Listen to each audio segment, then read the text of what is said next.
Well, good evening and afternoon, good morning, wherever you are. I am happy to have you here. I'm your host, Erica Lukes. This is Expanding Frontiers. You can go to expandingfrontiersresearch.org to check out our latest work. Jack and I have been busy, as you know, behind the scenes doing a lot of things. We got another batch of FOIA requests, or records requests, I should say, about Ramtha. And so this Jay-Z night, so this is going to be interesting to add to our very full file of Jay-Z Night. And you can, like I said, you can go to expandingfrontiersresearch.org to check it out. And also, we appreciate if you subscribe to the show. Make sure you like, click, share. And if you want to become a Patreon, we appreciate that because it is with your support that we are making sure to continue our work, and we are doing a lot of it. So thank you. Thank you to all of you who are here. I want to give a shout out to Bradley and Fringe Quest and Vancouver Guy and all of you for being here. Thank you. And I want to thank Jack Brewer. Yep, Jack Brewer in the house. Hey. How's it going? I'm doing well. Great to see all of you. Hello, Tanner, Emily, everybody in chat. Thanks for being here. Yeah, I'm excited. I know that we have such great chemistry with Emily and Tanner, and I really enjoy their work. They are working very hard on their projects. And I was just watching one of Emily's videos today, and she goes to such great lengths, not only to do research, but then to also put things together in a very visually beautiful way. I need to work on my skills because I'm so impressed at what she does. And you can tell, Emily, that you take a lot of time doing that. So welcome to the show. I want to also thank Tanner for being here. Tanner also does incredible work. I am a member of Getting Spooked, and I just have to tell you the research you do, Tanner, is incredible. You guys are very methodical about everything you do, and you make sure you're putting forward correct information, and you're also putting forward your sources, and I really appreciate that about both of you. So this is going to be a great night. I want to tell all of my listeners that you can find their links in the show description, so you can go there, support their work. And so welcome to the show, you guys. What's happening? Great to be here. It's been much too long since we've chatted, I feel like. I know, I do too. I do too. Emily, what's going on with you? What's happening? Not much. Not much good. Not much to report. I thank you for the nice comments. I'm going to start charging consulting fees for video editing services. I can teach you how to do it. Nice. Lord knows I need adult supervision. But I mean, it just requires patience. That's all it does. Just a little bit of patience and good Googling skills to find people that are good editors and can teach you tricks. That is all. Well, patience is probably why it's never come together for me. You do need to have a little bit of the patience. It is a long process of editing, but it's worth it in the end. It's great. It's definitely.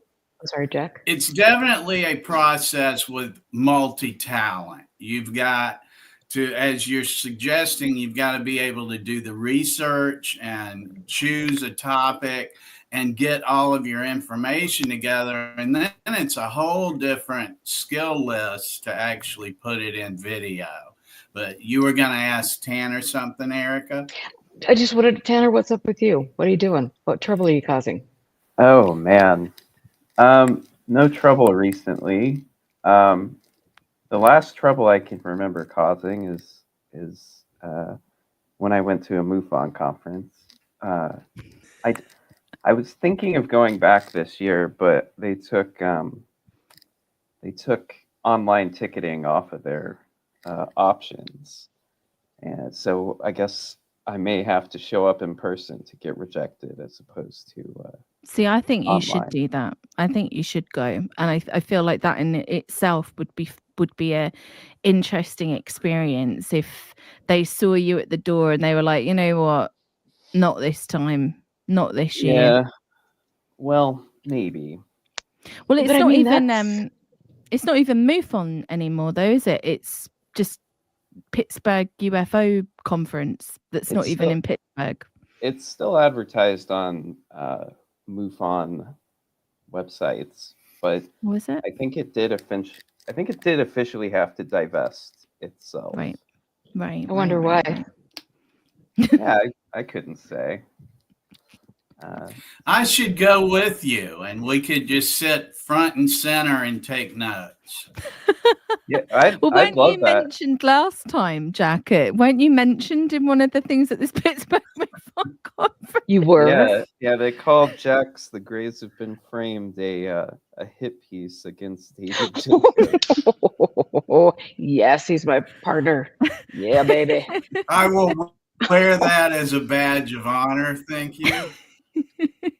Oh, mama. Well, I'm on their naughty list as well. So but I do have people that I know in MUFON, and I have to say there's some good folks, and it's unfortunate that their leadership is, well, just you know where I'm going with this. You can watch every episode I've ever done in my life and see where I'm going. But so they take the tickets offline. Like, what is the point? Like, that seems very odd, especially if they want people to travel into the meeting.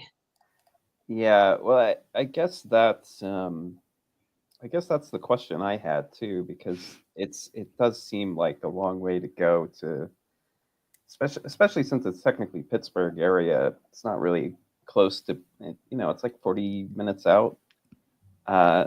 So if they run out of tickets and you go in the morning, that seems like a lot of wasted effort. But yeah, I don't know why they took that down. My hope is that online ticketing was taken down because I had mentioned at my last adventure that I was told that I could get VIP tickets at the door. And then when I got there, they said they were out. But this is but tickets. then, These are tickets for the dinner as well, right? yeah, I wanted that chicken parmesan. And sorry, I don't know why I'm drawing this out so much. But they at the end of it, though, they said that they did in fact have 4 tickets left for the dinner, despite me being rejected earlier in the night. So I'm wondering if they got rid of that option because someone has read my article on the bit of gonzo journalism I did. See, I think that's Jeff in the chat. He's saying that a similar thing happened to him at a MUFON symposium. So maybe there is like a blacklist of sorts where they just they find pictures of kind of like anybody that's considered slightly skeptical, and they just check when you're there. Well, I imagine it's like a good old boys club too. It must You be. imagine? Well, I wasn't in the thick of it, but you can definitely say whether it was or not. Yeah, no, it's they've got something going on there, but it's the whole thing that's fascinating to me because they, over the years, at least when I've been to different conferences, they've had skeptics front and center. It's kind of like this theater for them, I think, and so I wonder why they're getting a little bit more picky about their guests. I don't know. I might be thinking too much about it. I'm just not familiar to them. But if I were familiar to them, then I think that would possibly be worse. But yeah, no, it's interesting. The one I went to specifically, I found I don't know. There wasn't any skeptics. And it was just kind of bizarrely super focused on the UFOs or angels and demons kind of read, which You know, like I could see that as like one sort of thesis, but I think like at a MUFON conference, you want sort of like a, you know, a gumbo of ideas. You don't want just like one option. Well, Nick Pope's going to be there this year, so there's your, you know, it's going to be a gumbo of Blocked on tripe. Twitter, but he can't block me in real life. That's true. Well, You know what? I will say true. that I was doing a TV show, which I have never even seen on TV, actually, Lord knows.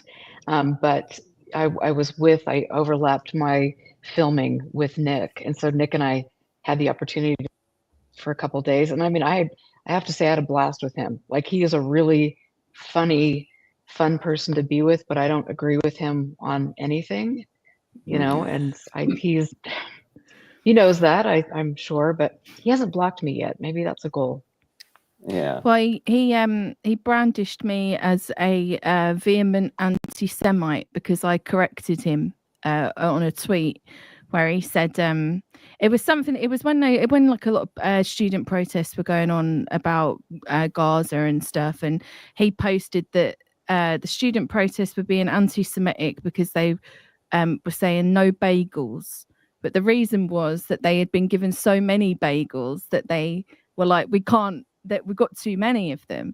So I just like replied to him. I was like, you realize that this isn't, you know, this is not anti-Semitic. This is literally them just saying, we've got too many bagels. And then suddenly I was an anti-Semite. So I don't know what I said. It was pretty crazy. And then like I was like, is there anything else that I've said that is anti-Semitic at all? And he couldn't come up with anything, but he didn't delete his tweet. And then a few friends said that I should sue him for libel, and I didn't think it'd be worth the hassle. You know what? It is incredibly difficult to sue somebody for libel. You know, I mean, I've had that. I've consulted lawyers and different things just with various things that have happened to me over the years that have been pretty bad. But it's, you know, you're a public figure, and that makes it very difficult, I think, to do that legally. But I feel who like knows he's these days? I feel like he's got progressively worse, like post-pandemic, in terms of like some of his opinions, but also like he is married to like a race scientist wife. Like she is, she is pretty. Like she was. Who was she married to before Nick Pope? I mean, like we're talking like she was married to a full-on white supremacist. Well, yeah. She's the person. I don't know, but Elizabeth Weiss. That came up in our last episode, actually, with Dr. Jeb Card. He was pointing out Weissman, right?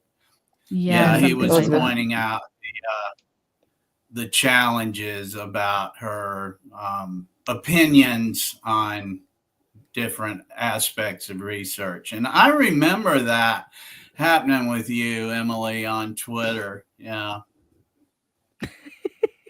Just an average day of my Twitter interaction. Yeah. But let me ask you, Tanner, some about getting spooked.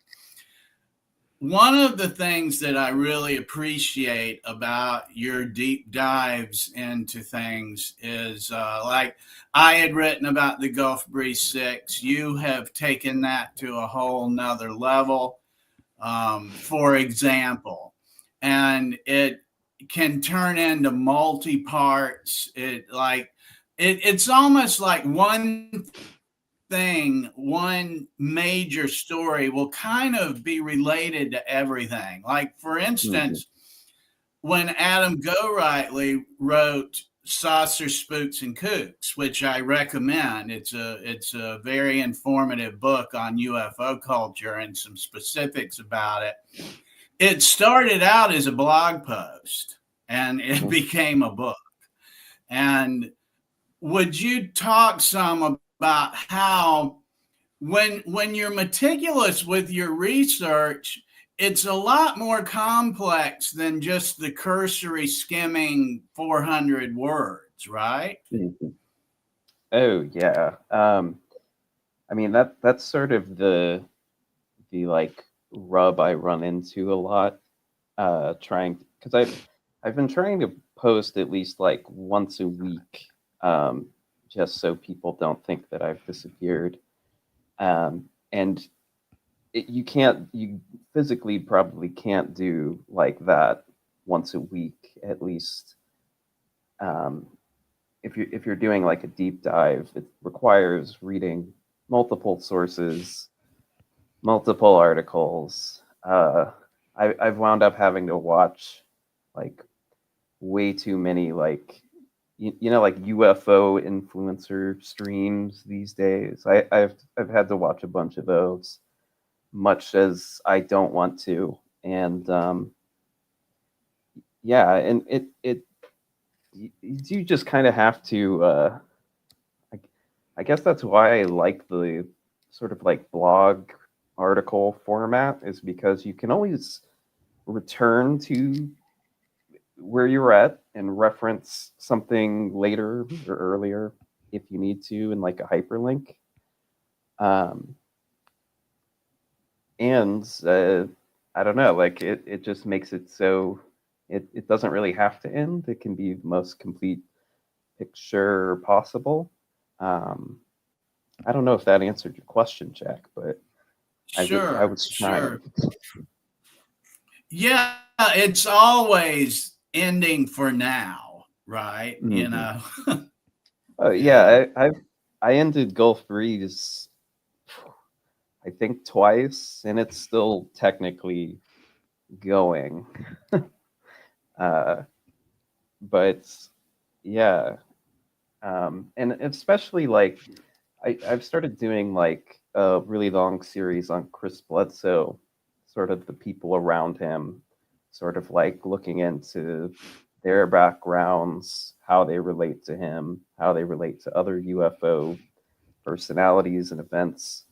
And that is very much an ongoing thing. And I almost find it frustrating when I'll, hop online after a long day at work and see, oh, a bunch of stuff has happened in the Chris Bledsoe universe. And now I have to unpack that. And I do enjoy it, even though sometimes it can feel a bit like the never ending task.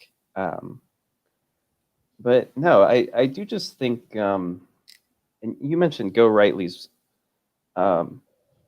like blog posts turning into a book, and I can see how that would eventually, like, I've considered like if I were to write a book, what would it be on?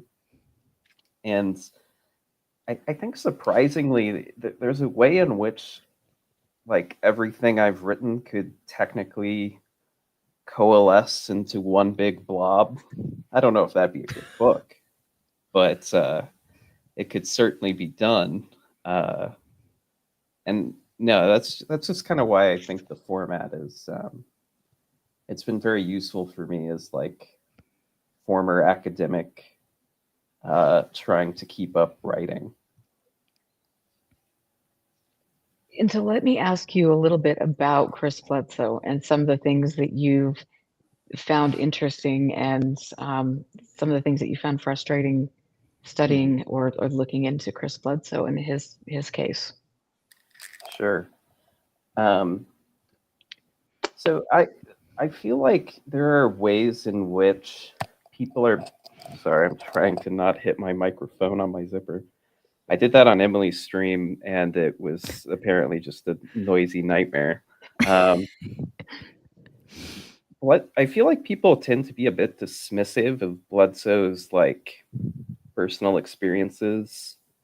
Call him the classic grifter, classic hoaxer. And while I think that all those things could be true, I think it's not the major story of like Chris Bledsoe and how he exists in the current UFO culture.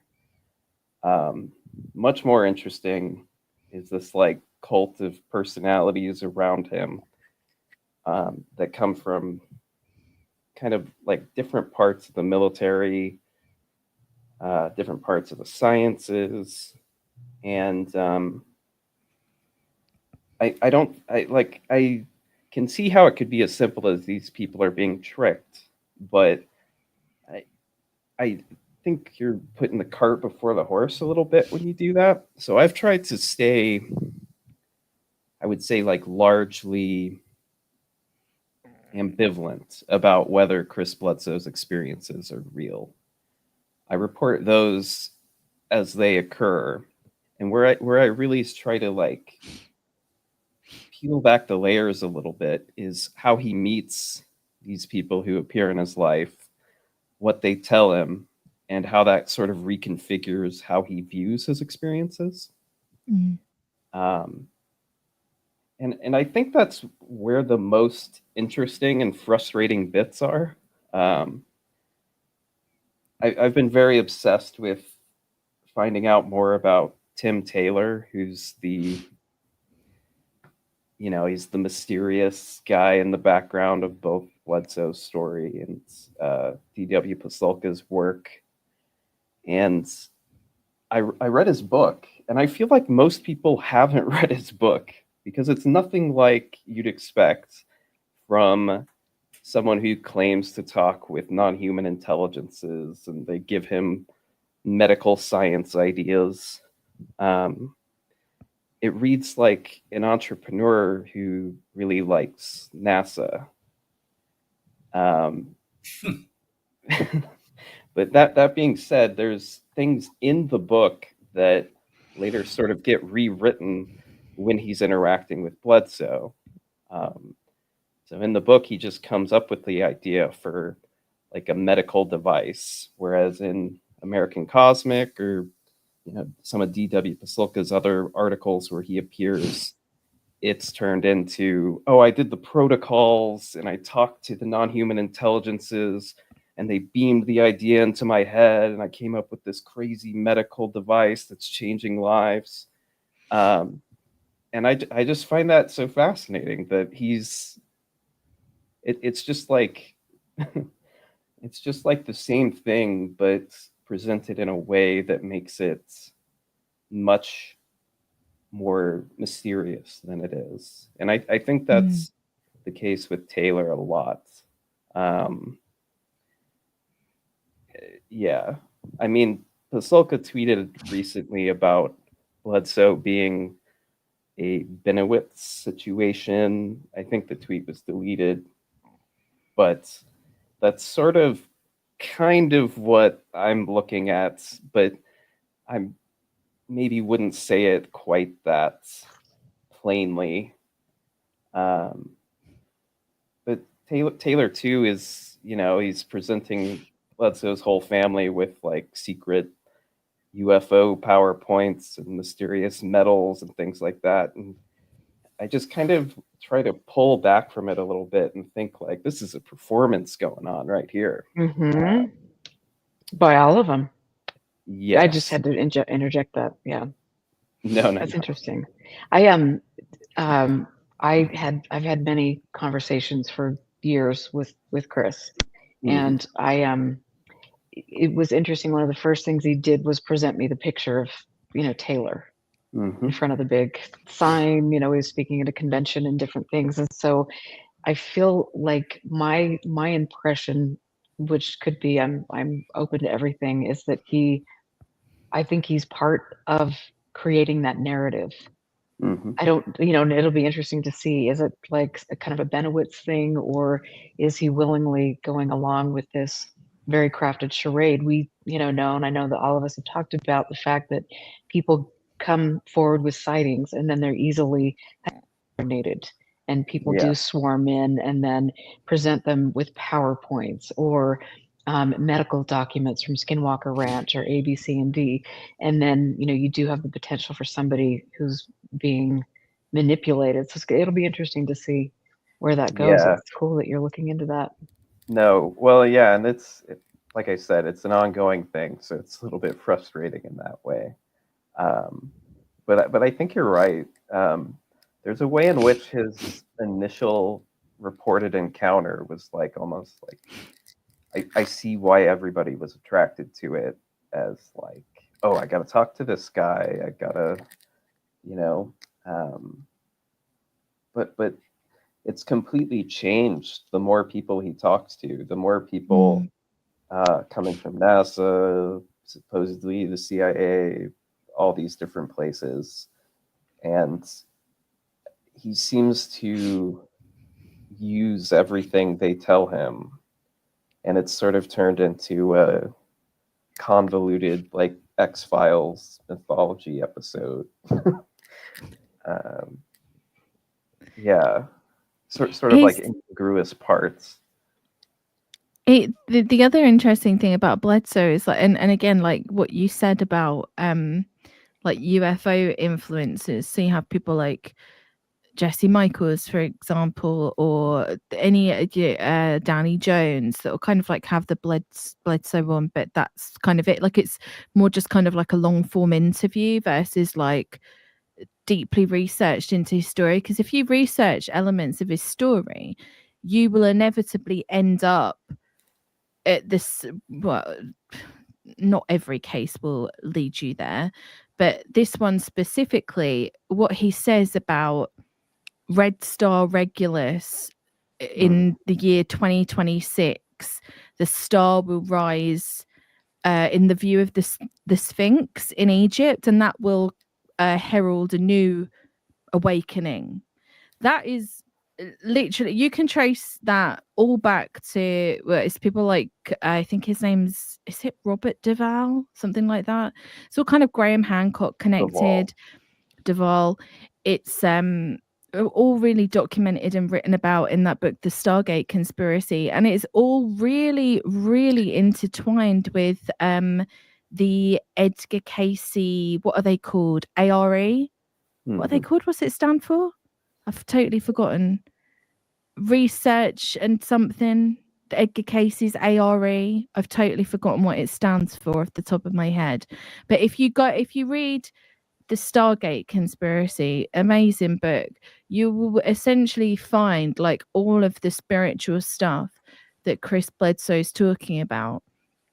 And all of that will eventually lead you back to Edgar Casey. And it's interesting as well because Chris Bledsoe claims to like be able to heal people. And, you know, gets all of this, like, there you go, Association for Research and Enlightenment. It's the same stuff. And that's, I guess that's the thing, is like, when you like, it's fine to have like a, well, how do I phrase this? If you just look at Chris Bledsoe's story, like, and you look at it in a vacuum without kind of like, but kind of taking a, zooming out from it and doing further research on things that may not seem to be connected to Chris Bledsoe, like, you know, theosophical ideas, and people like Edgar Casey, who's really like one of the founding people of the New Age movement. If you're not aware of that, you know, like Chris Bledsoe's story can kind of seem quite novel, but it's not. It's just it's just a continuation. But I guess the interesting thing that Tanner covers in his series is like, and the Stargate Conspiracy gets into this as well, is like these people that are in positions of power in intelligence communities, that do truly believe in this stuff, or they exploit belief in it for whatever reason. He was also a big supporter of Rosicrucianism. I mean, he that was, you know, one of those things. But you know, it's so interesting to see the way that these things all intersect. And there are social media influencers now. You know, you mentioned a couple of them that are promoting kind of all these theories, you know, angels, demons, you know, all of these, the Great Awakening, the Great Reset, whatever we have going on there. But it all leads back to, in my opinion, that same kind of disinformation and misinformation that I feel is very detrimental to things. I was watching, just to throw this out there, I've been watching a lot of shows on Russian disinformation campaigns, and the way for the past, you know, I mean, how many decades that they've been utilizing the West and traveling here and picking out people and paying them a lot of money, or co-opting them and then giving them bits of information to promote things. And they've mentioned, the UFO community and how that has been manipulated by agents of a foreign adversary. And so sometimes I wonder, where does this play in? Where do some of these people play into this? Because they're all generally promoting the same type of thing at the end of the day. But, Jack, what do you think about that? I'm sure you have some ideas.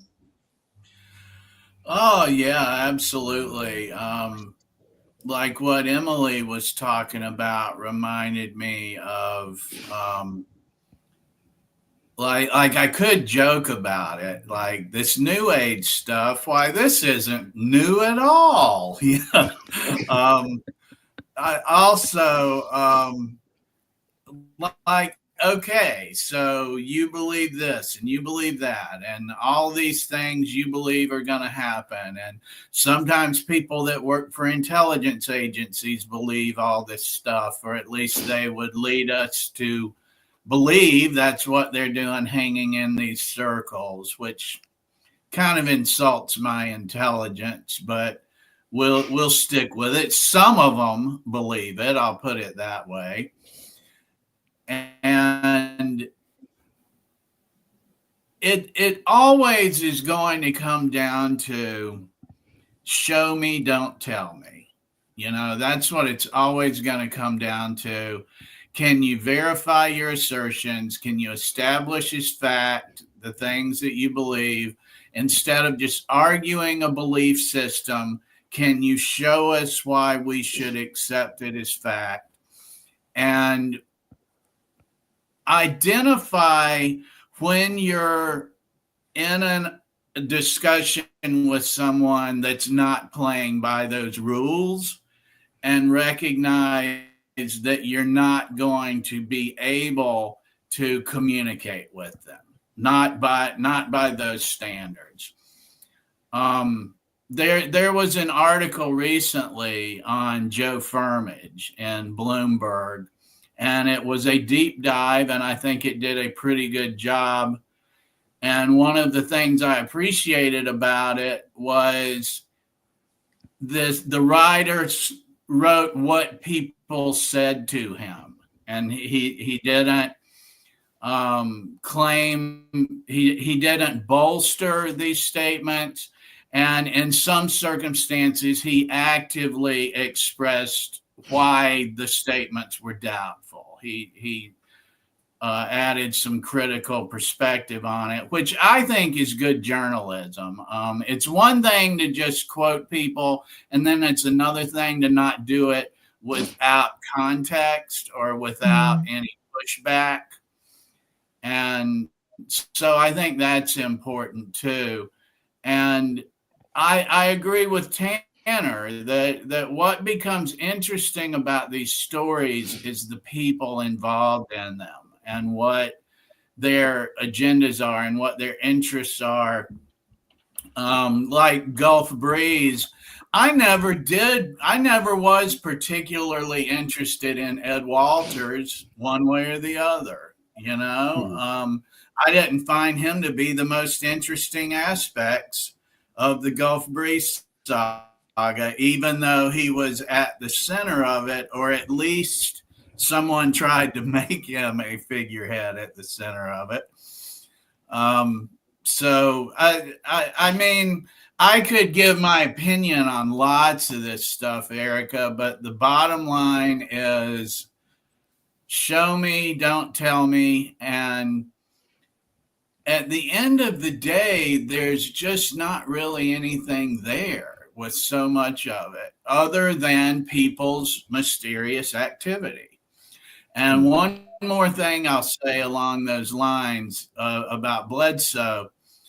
Way back in the day, he came out with this drawing of a complex being that was supposed to be, and it was put in the context of, after his encounter, he had drawing skills he had never had before. And someone identified it as from a crop circle in England, a very well done crop circle. to which then he, if I recall correctly, walked back the claim that he had drawn it, and it was just traced. And so to Emily's point, there's just always these discrepancies that maybe they're not lying about everything, but they sure get caught up on some pretty dumb stuff too. And so does Firmage.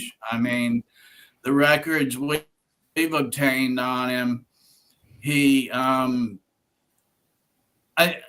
I think it's difficult to say a person over 20, 30, 40 years. It's difficult to categorize them as one thing or another. They may have believed different things at different times, had different motives at different times, but in virtually all of these cases, you can identify stories that fell apart, that just went by the wayside, and they just jumped ship and started on a new story. I mean, repeatedly, you can see that. Yeah. Well, I was going to say to that point that even in the present, well, not the present, but even later on, Bledsoe has that claim about working with John Alexander and Joe McMoneagle, both incredibly good sources, about basically remote viewing the Pope's assassination and having to prevent it. But I think Emily actually pointed me to the fact that the bridge that Bledsoe had claimed that they quickly worked and got closed, so the Pope wasn't able to get shot, was scheduled to be closed like a month in advance of the remote viewing session. And it's just nonsense. Well, and even I had found that the suspect that was apprehended was probably on the radar of officials because he was caught in a sting operation, basically. He was on their radar probably a month in advance of the Pope's visit. I get a bit confused because I'm like, okay, how does Chris Bledsoe get away with writing in a book? I know, but still, I'm like, but going on, I just think for myself, if I had, Chris Bledsoe on a podcast that I did, I'd be like, so it says here that you did a remote viewing session where you closed, you remote viewed and you saw that the Pope was going to be attacked. So you saw it was happening on this bridge. So you got the information to the guys. Guys closed the bridge, according to your recollection written down in this book. But if we actually look at the dates, it was closed and it was planned to be closed a month before. How do you explain that? It doesn't even have to be done in like a journalism way. Just kind of like asking, how do you explain that like actual discrepancy? Like this is the thing, I guess, of like, and I feel like we always have these conversations, but like there is a way to do like dig around, ask questions, be like skeptical in a good way without like totally disparaging somebody or like having someone on just to do like, I'm going to prove you wrong, I'm going to prove you false. Asking questions should be like what people do. Sometimes I feel like I'm living in a mad world when people don't ask for obvious questions. The thing with Bledsoe, though, is he will shut down anything that resembles questioning his narrative. Well, that's why he does says that sound like if you... Jack? Somebody from Skinwalker Ranch? Yeah. I wanted to speak to that as well. And I think Eric is even thinking about someone different than who I'm about to bring up. It's so common. Another thing that happens when you are just a writer or a researcher that wants to ask somebody a couple questions for a blog post, when you go through enough people in one of these stories that, to be blunt, can't string two coherent sentences together, you get tired of even bothering with it. And then you know that these writers and these documentaries that are propping them up and making them look insightful, you realize that they have an agenda. And one of the reasons I haven't taken more interest in the John Alexander, Chris Bledsoe relationship and things like that is I had kind of already run my course with Alexander and Pasulka and Gary Nolan by that time, and had just identified that I don't know with Dr. Pasulka and Dr. Nolan if it's confirmation bias, if it's motivated reasoning. I don't know. And there's a point where I don't care, but they can't verify their assertions. They don't care to discuss it. They stopped communicating with me when it became apparent that was the case. And I just lose interest at that point, you know? Yeah. Not me. Kind of spurs me on. Yeah, I feel the same way. It kind of spurs me on a little bit, but it just it does end up just really irking you, especially when you just see like really just like bottom of the barrel, just Right. no research whatsoever, and it reaches such a wide audience, and it just and I just end up going like, but do people really? I just want to like, do people really believe it, or is it just like a bit of like, oh, just chuck this on? Bloke talking about aliens. I think This will that be a poster laugh. behind you actually explains a lot. Yeah, that's true. That is very true. He's back. Yeah, I mean, it is interesting, and especially to see now with all the social media influencers promoting Bledsoe, and they're, I mean, I know that somebody mentioned Sean Ryan earlier in chat, and Sean Ryan, Lex Friedman. I mean, both of those guys to me are very suspect. Jesse Michaels, who literally works right. for Peter Thiel. Yeah, I mean, what more can you say about that? You go from zero hits. Sorry, close friend of Sam Bankman-Fried or Fried, whatever his name. Nothing to see here. Mm-hmm. What happens too, like Tanner had mentioned, you get home from a hard day's work and you see, wow, there's all this activity that I need to figure out and sort out to keep up with what's going on. That's one of the things that made me lose interest in the 2017 ATIP story. Like I went with it for like 5 years or longer. And there was a point where there's just an ecosystem of bloggers and pseudo journalists that are just keeping a story alive that really hasn't gone anywhere since the first month or two, Yeah.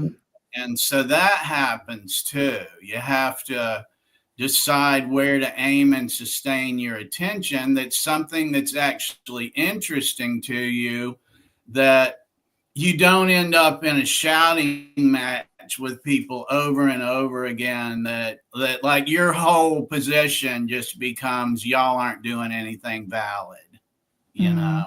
Like, what's your point of even continuing the argument endlessly, It's why I've kind of enjoyed picking up. I've got a series where I just am reading through Jacques Vallée's Forbidden Science front to back. I just got halfway, cause for celebration. And that's more good for you. That's more like something where it's more well, I say it's more enjoyable, but I wrote 20,000 words on Kit Green stuff. So maybe it's not relaxing. It's easy to do. But no, as opposed to like really trying to sort out the present is incredibly messy pretty much at all times. Going back in the history and kind of finding the like, because like all of the modern day stuff has analogs that happened 30 years ago, and sort of dissecting those is much easier to accomplish without going as insane. You can still go insane, but not as insane. One of the things that really bothered me recently that I saw was the online UFO community really rallying around that telepathy tapes podcast. I don't know if you saw it. It became like a really big like thing that was being promoted on UFO Twitter, and it got to be like one of the top podcasts in the world. And I think the host of it then did the classic Joe Rogan podcast set appearances. But essentially the synopsis, I guess, of the entire series is that non-verbal autistic children, some of them are actually very powerful psychic telepaths, and it's essentially just what's the thing called? What's it called? The actual something method. Communication.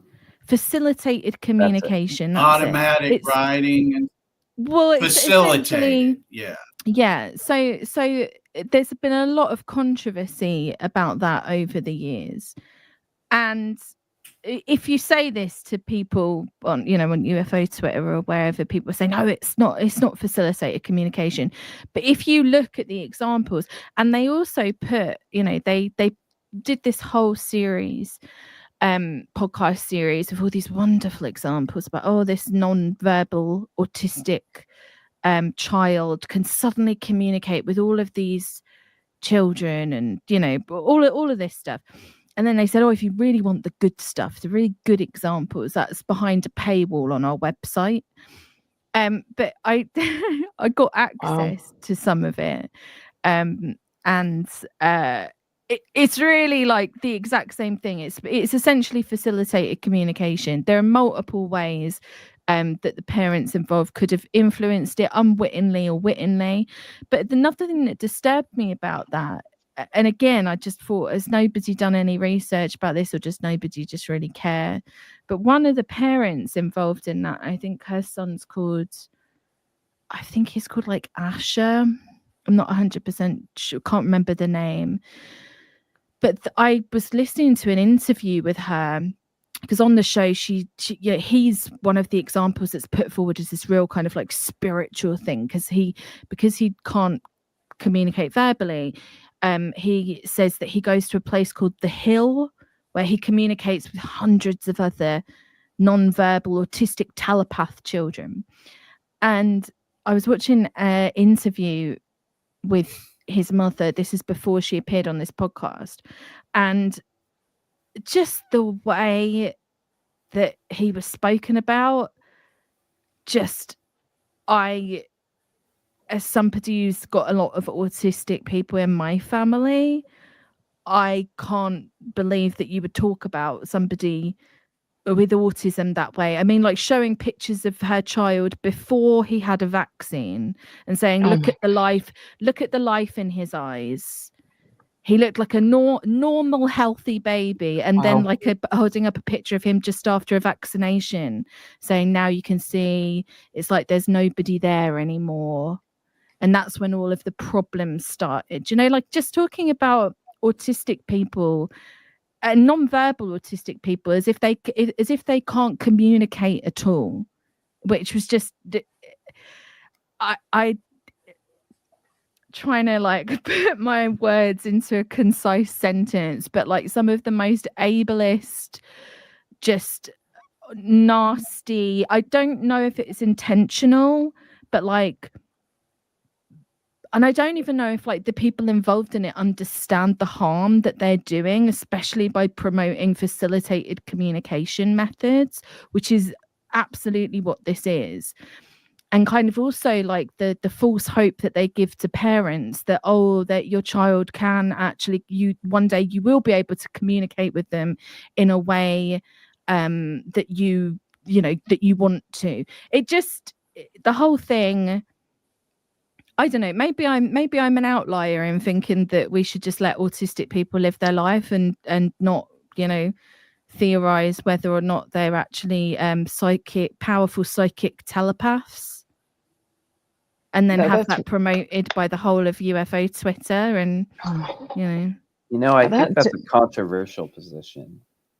It is a controversial position, unfortunately. I think that's shameful. I mean, it's bad enough, do what you want to do with yourself, but to add a child into the mix and exploit that child, exactly. that does, it's just like the same. I mean, you mentioned the anti-vaxxer movement, and you see the harm, that has done with the whole, how many measles outbreaks do we have going on in this country? I mean, it's just like, seriously. Yeah, it's terrific. I was, because I'm doing a case at the moment for YouTube that's happened in the 1930s, and the guy at the center of the case, his young daughter died of measles in like 1929, and I was reading that pre-measles vaccine, around 6,000 children a year were dying of measles, which is just crazy. Like an illness that was totally eradicated pretty much because of a vaccine. Like you can, I don't necessarily have like a lot of I don't know, like I feel like some communities have got vaccine skepticism that needs to be kind of understood and recognized, because of like past things that have happened, like medical experimentation and all of that kind of stuff. That there's a lot that goes into it, and I think that some people have a lot of like very justified concerns about big pharma and things like that, and people don't trust pharmaceutical companies and like. But put that aside, literally eradicated a disease, eradicated it, one that 6,000 kids a year in just one country were dying of, and now make measles great again. Like it just is crazy. It is very interesting time that we're living in, and it's unfortunate that so many people have a platform all over the world to spread disinformation that is really harmful. Well, too many people have a platform and not enough brain cells. Like maybe this is a controversial opinion, and I don't expect people to listen to me. Like I sometimes think, should I have a platform? Am I smart enough? Like some people don't need a platform, like not everyone needs a voice.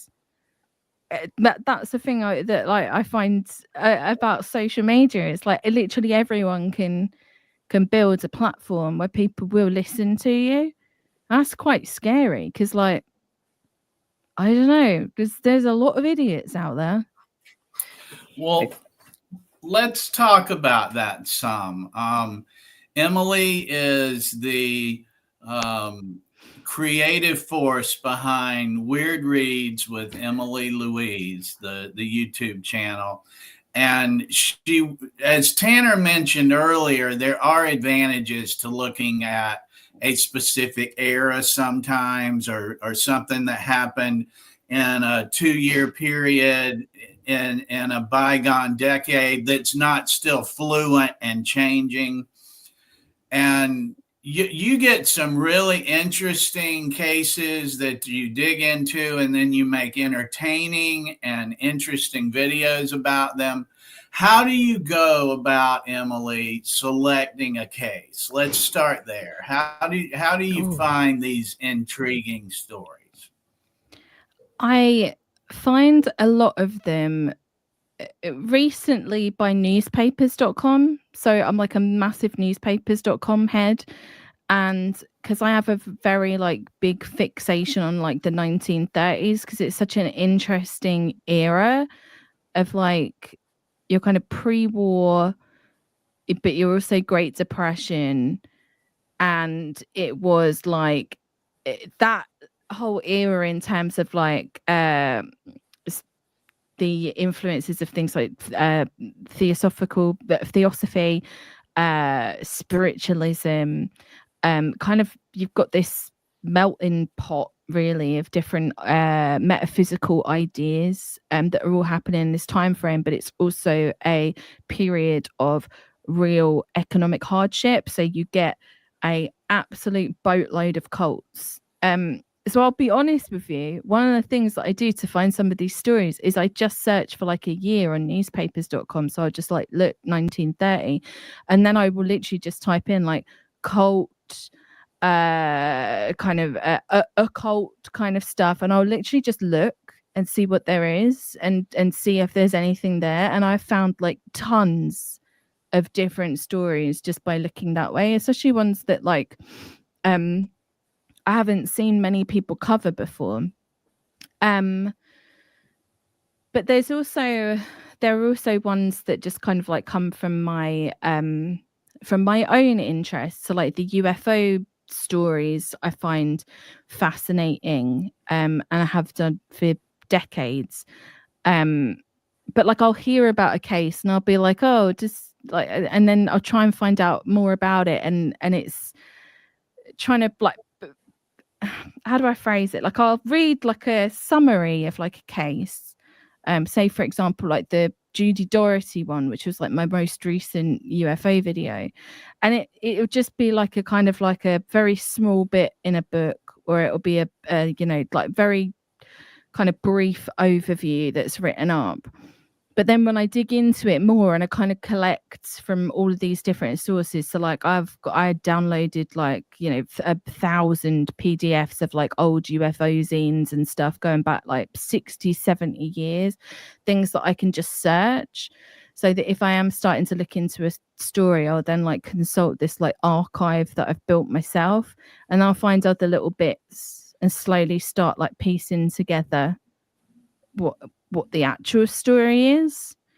So yeah, a lot of like reading, a lot of browsing around, trying to think of like Sure. more unique angles for stories. Sure. And what are some of the a lot of your videos, if not all of them, are popular and get a lot of views. What do you find your audience particularly likes, and why do you think that is? It's kind of hard to tell, because there's definitely you're kind of at the mercy of an algorithm. In terms of popularity, my most popular video that I've ever done is the Love Has Won cult. That's probably because I put that video out at like the best time possible, just as it was happening. But after that, it was, I think the second most popular one is the Montauk Project, which I think maybe people appreciate because it goes into a lot more detail. And then there's another one about Alternative 3. And I guess the things about those videos specifically are that in a lot of the retellings of Montauk, they won't tell you all of the dirty, intricate details of the people involved. And, you know, like Alternative 3, nobody's, I'm trying to be comfortable with like, say, you know, not complimenting myself, but saying like, I don't think anyone else had put together how influential that documentary was. Like I think some people had, like Martin Cannon had written an article about it, which was really like important in my research for making that documentary. But then I took that like another step further and took it into the more modern day stuff, so like the David Wilcock stuff and the James Rink Super Soldier Talk stuff. Yeah. Which I am kind of obsessed with. I didn't mean to snicker at you. It was because you said the dirty details in the Montauk story. And you're thinking about... We all know what that means. Yeah, it's true. And you should be proud of the work you've done. And you have covered some things that other people have not, definitely. And you've covered it well. And I know from having the privilege of being involved in some of your research process, that you look for something new. You don't just rehash, and you seek to bring your audience new material, even if it's of a case they might already know some things about. I'm going to ask you in a second too, Tanner, what people like at Getting Spooked and why, if you'd be thinking about how you'd like to respond to that. But first, I'll say to your point, Emily, that sometimes you'll pick it up from just a sentence or two somewhere that'll turn into a whole big story. And George Hansen's critically acclaimed Paranormal Trickster, that book, he just makes a brief reference to a woman named Simone Mendez that was an airman at Area 51 and got past some fraudulent UFO documents and ended up arrested and almost charged with espionage. And it's just a brief reference while he's making his argument about plausible deniability and making a whole another point around Richard Doty and shady characters that come in and out of the UFO community. And as we've discussed here, you just can't cover everything all the time. And it's just a small sentence or two in, his 3-inch book. But I was like, person in the Air Force that almost got charged with espionage with UFO documents. And it turned then into a whole chapter of my book and other people now have interviewed her on podcasts, Aerial Phenomena Investigations. Paul Carr and his team has interviewed her. Oh, and it's a fascinating story. During the Richard Doty era, that same time frame, like with Linda Moulton Howe, of, Air Force personnel passing funky documents around and seemingly that OSI was looking to see who these got passed to and what their interest in them were and things like that, possibly. But yeah, that was just a brief footnote practically that I took off on with that one. So, thumbs up to George Hansen. It's like I get that quite a lot. Like when I was, because I torture myself and watch a whole bunch of nonsense, so I watch. Tanner does the same thing, but I'll occasionally watch James Rink's Super Soldier Talk, and he's just started shilling this this energy healing patch called Life Wave, but it's like an MLM pyramid scheme. And it's supposedly a patch that you put like on the back of your neck, or you put it in various places, and it can heal everything for you. It will heal all. They're not allowed to say that it'll heal everything, but they say it nonetheless. And it is, some of the stories of people that have gotten, sucked in and spending all their money, and they've put all their sick family members on it. I mean, it's horrific. But then you've also got people like RFK Jr. that's been photographed wearing it. And like, they advertise at all of these super soldier UFO conferences. They claim to just be like a, like a wellness brand. It's literally a sticker. And the guy who's created it is an absolute nut. I mean, like you've never heard anything so crank in your whole life. But I got just picked up on that story just from watching a Super Soldier live stream. So you just find them. You find all of these. Exactly like Bradley said, med beds made easy. And then that topic then links into that whole kind of like med beds, quantum 5D QAnon healing community. Think that billionaires are going to give them med beds for free that's going to cure everything. I mean, it's horrific. It's horrific. Right. I missed that part. I thank you for enlightening me. This is special. Well, how about you, Tanner? Let me circle back to that. What gets the most attention? What are people most interested in at getting spooked, and why do you think that is? Well, strangely, because me and Emily have kind of talked about like what does well for us and what does poorly, what do we enjoy. We kind of have the inverse thing going on, where she talks about ufology, and it never does as well as like the cult stuff.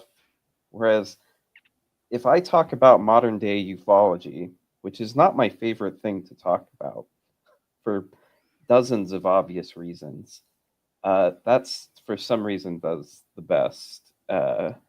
Maybe it's because people are like I don't know, like desperate for any sort of like sources or like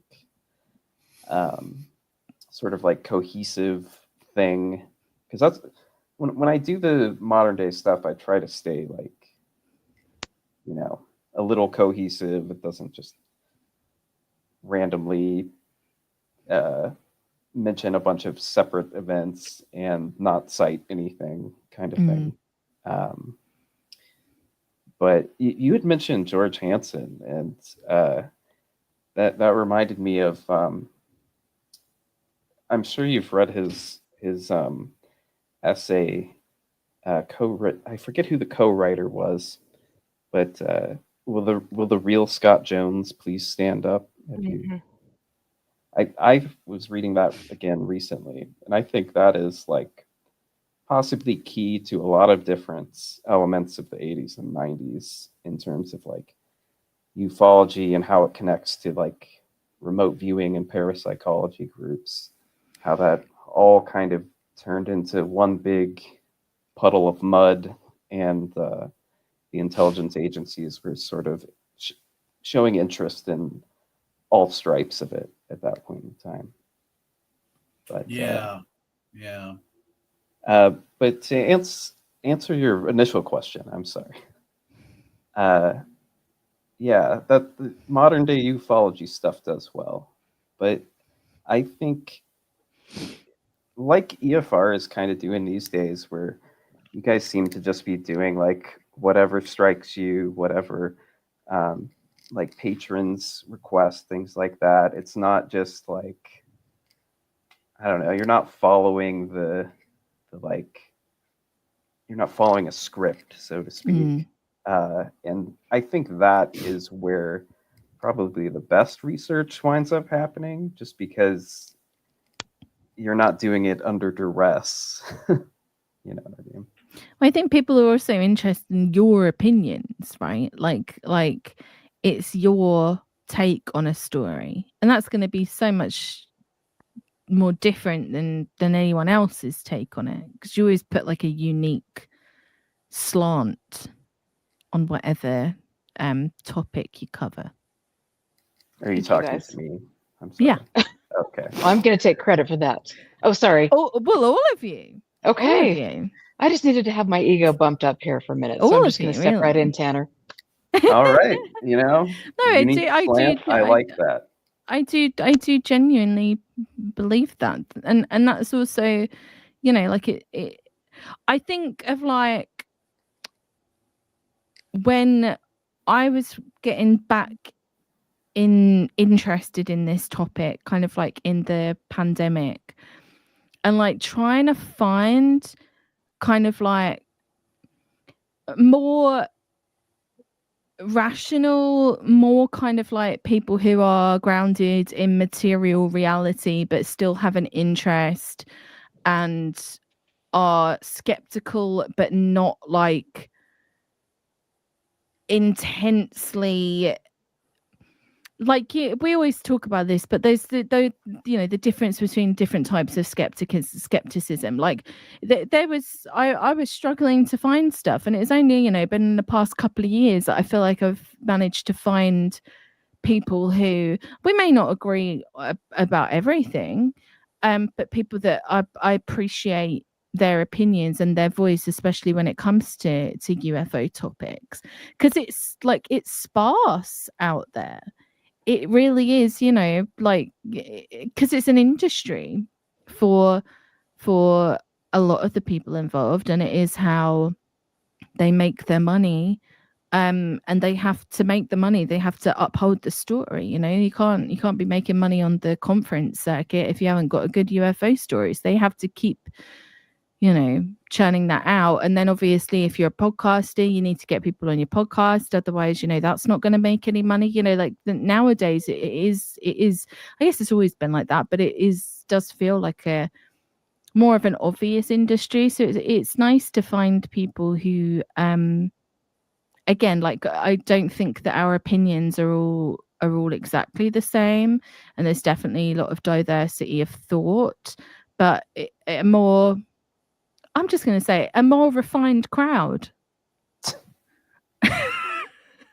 If you can find people who differentiate between opinion and objective reality, yeah, I can take anything they've got then. Exactly. And when they do that, I respect Tanner's opinion. I respect Emily's opinion. I respect Erica's position on what her experience tells her about a situation, because the three of you can differentiate between what your take on it is and what you can show to be objective reality.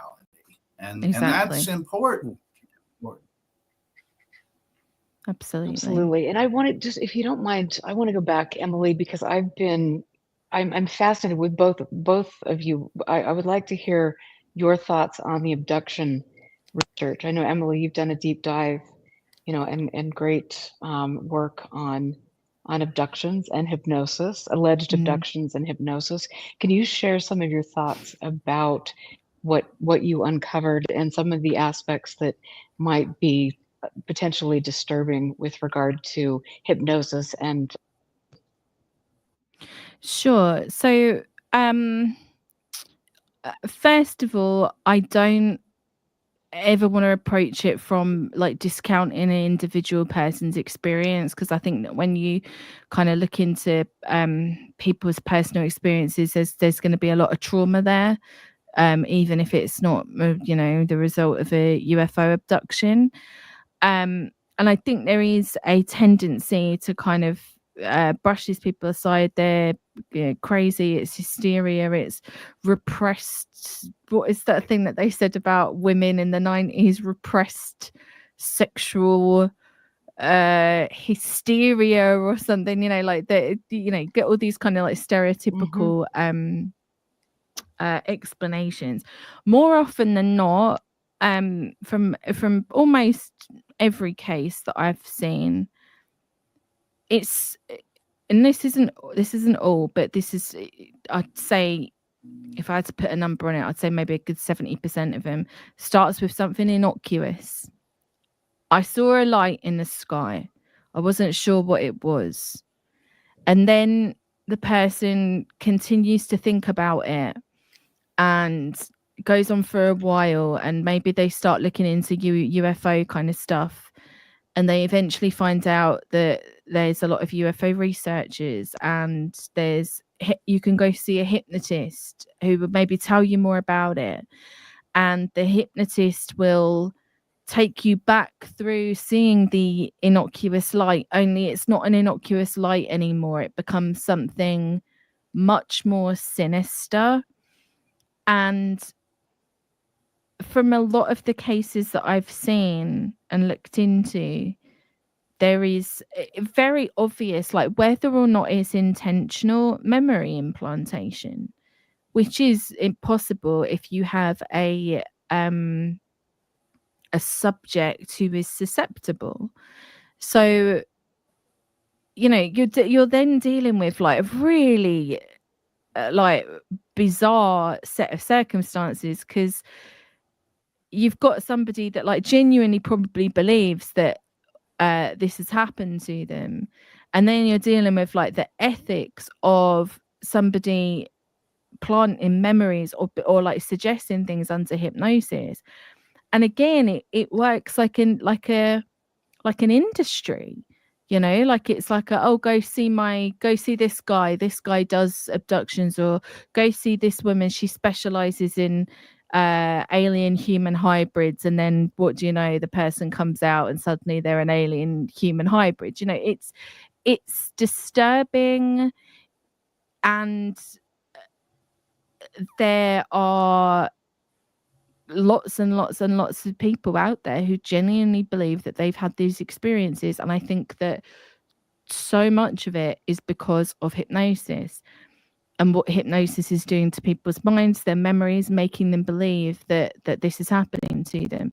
And again, like going back to Super Soldier Talk, just because it's like on the front of my mind because I was watching it recently, to keep mentioning James Rink, but like he's obviously James Rink. If anybody doesn't know, he runs Super Soldier Talk. He claims to be a super soldier. He fights on Mars and the moon, and he's got 50 different altars, and all of the altars are off doing God knows what at any given time. As one does. He has a lot of people on his show, and when they're on there, he'll give like a bio of the people that comes on. And bear in mind, he does this stream like 3 times a week, so there's a lot of bloody people in this community. And he'll go, all right, today we've got Janet. Janet is a Lyarian soul warrior. She fought on Mars as part of the Mars Defense Force. And then he'll bring her on. Janet will come on and go, so Janet, how did you discover that you've been doing all this? Well, I did hypnosis, and then I started to it's like the same fucking script, every part of my language, but every single time. It literally is a script. They're all there talking about I've uncovered this because of hypnosis. And I don't know at what point, like I don't know what you can do about it, because it's somewhat regulated, I guess, but like probably not regulated enough. And also a lot of these people are hypnotizing themselves. Like they'll talk on the show about, oh yeah, we did a group hypnosis together, or we're not trained, but we taught ourselves to do self-hypnosis. And like you've got a bunch of people who, I don't mean to be rude to them, but like some of them aren't very well. Like again, and this is like, I know that the question was about abductions, but I also feel like this is quite an important point, because like the abduction story and narrative has really shifted over the decades. Feel like you've got a lot more abductees in like the 80s and the 90s, whereas now it's a lot less kind of people who are claiming to be abducted, but a lot more people are part of this super soldier network. And that is like where so much of this has gone. And a lot of the alien abductee researchers, people like Eve Lorgan, have gone over to that side, and it's become kind of this whole cottage industry of super soldiers. But there was a guy on there the other day who calls himself Arcturian Ra, and he opened up the live stream. James Rink asked him, oh, what have you been up to? And he was like, oh, not much.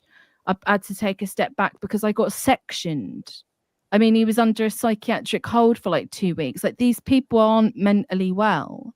And I don't know how to approach that subject of talking about these people. I did it a little bit in the Alternative 3 video, but like, you're dealing with like serious mental illness. And again, it's not all that. I'm not saying that this is the you know, what every experiencer is like. No, I don't believe that. I don't believe this is, you know, that what every abductee story is. You know, it's not indicative of every story, but it's definitely it's like I think maybe because it's so ridiculous that people just don't pay much attention to it. And when people do pay attention to it, it is kind of done in like a, this is mad kind of way. But it's like, Christ almighty, like, what is going on over there? All these people. You're on mute.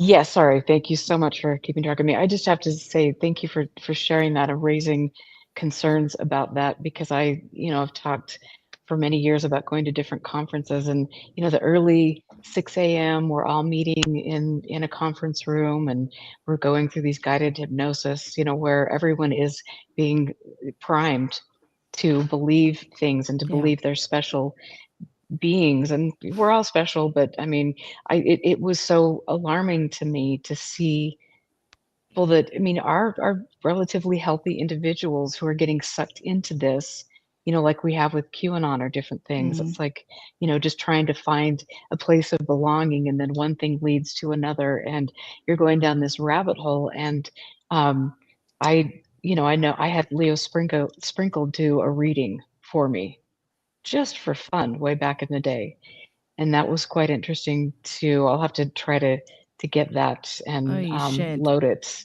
archive it. Yeah, because that was very interesting to know my many different past lives on Mars and Venus and things like that. And then when I went to ECETI, I was speaking up there at a conference, and James gave me a reading, and I've got to find that as well. And just to know that I had no idea about some of these things about me, and you get so caught up in the moment. Thank goodness I didn't, but it was just like, okay, really? And people want to believe these cool things. It can be quite appealing to people that are because material reality can suck. Everything that's happening in the actual tangible material world that exists.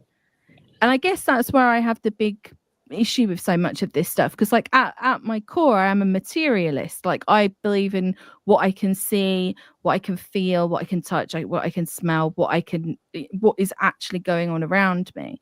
Doesn't mean that I'm open to other stuff, but to me the material world comes first.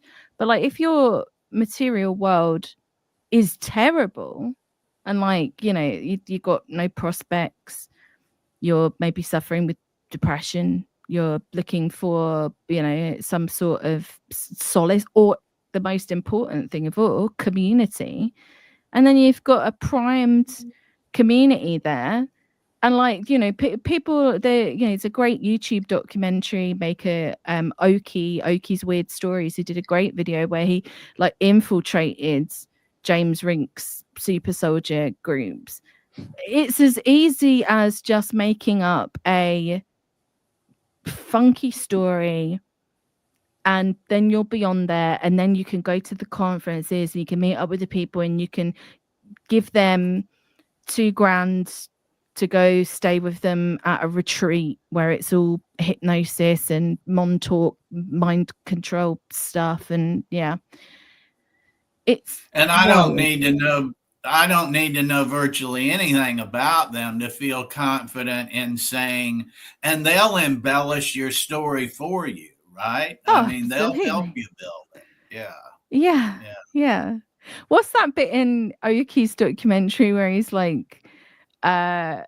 something about Mr. Beast, and James Rink's like, oh yeah, Mr. Beast. Oh, he sees a Mr. Beast clone in his past life on Mars or something like that.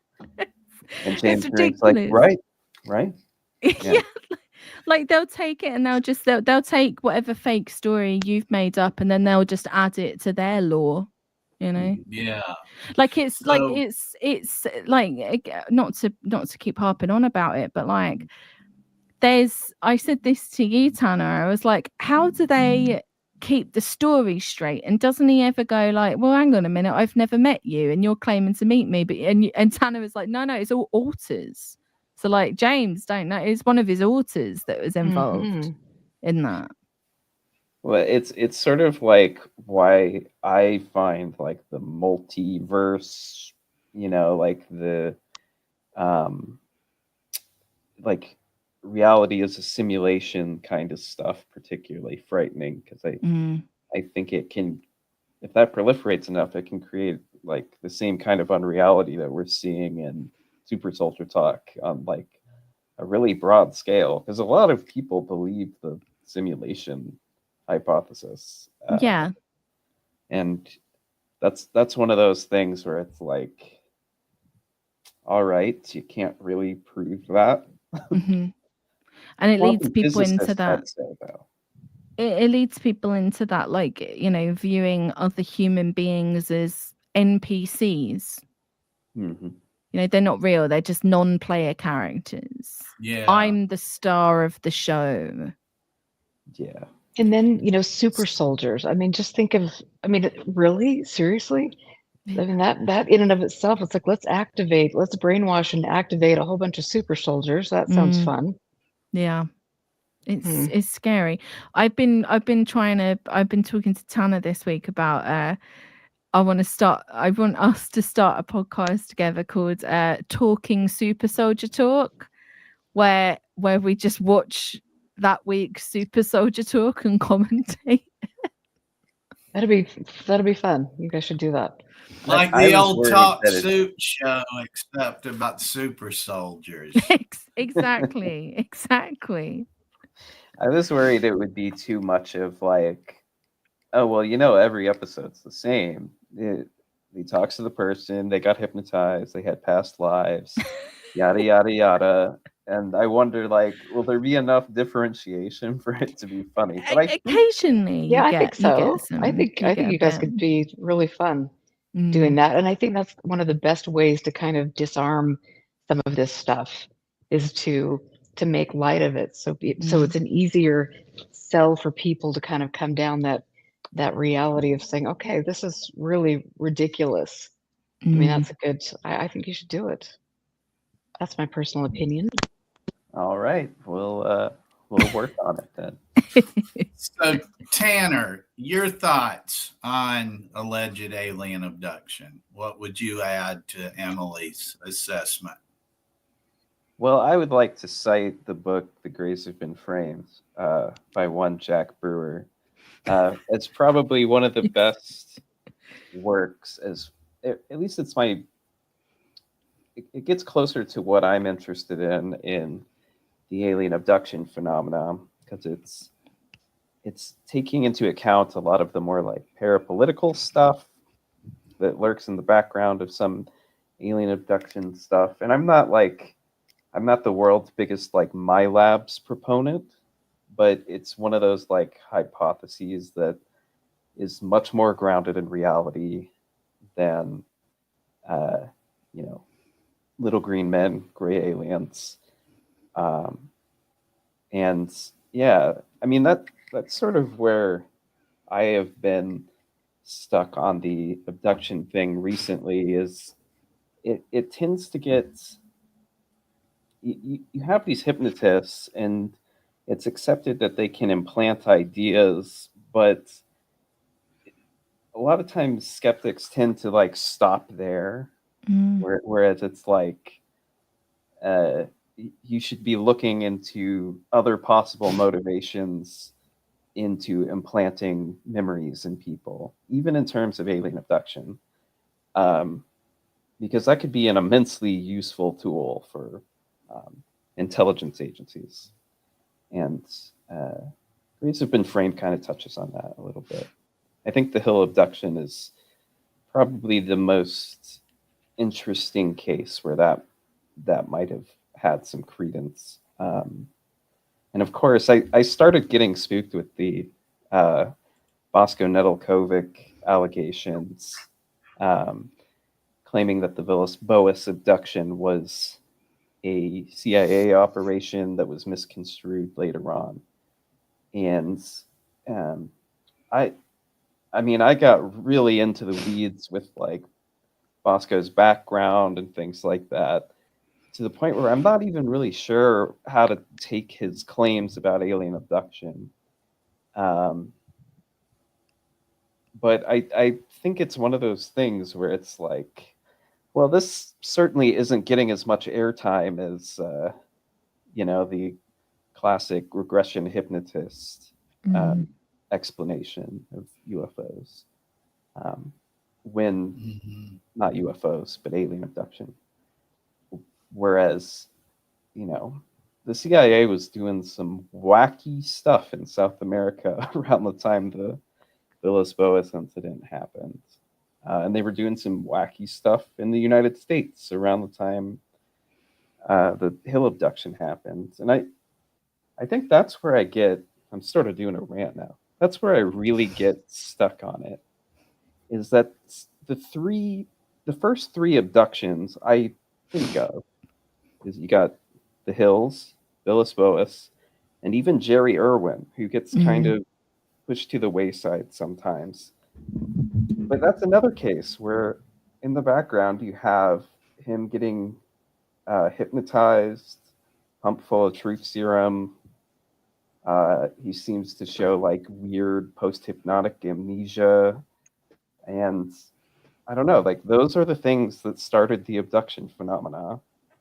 And somehow we think it's gray aliens kind of thing. But, you know, I may be getting a little crank there. You're not crank. How about you, Erica? What are your thoughts? Oh, Lord, put in a quarter and watch me go. You know, I mean, I think my thoughts have been, as we know with my shows and different things, they've definitely changed over the years. I went down, obviously people who know me know that for a while I was going down the rabbit hole of having the alien or having this the psychological warfare or different types of things that were being used to potentially harm individuals at Skinwalker Ranch.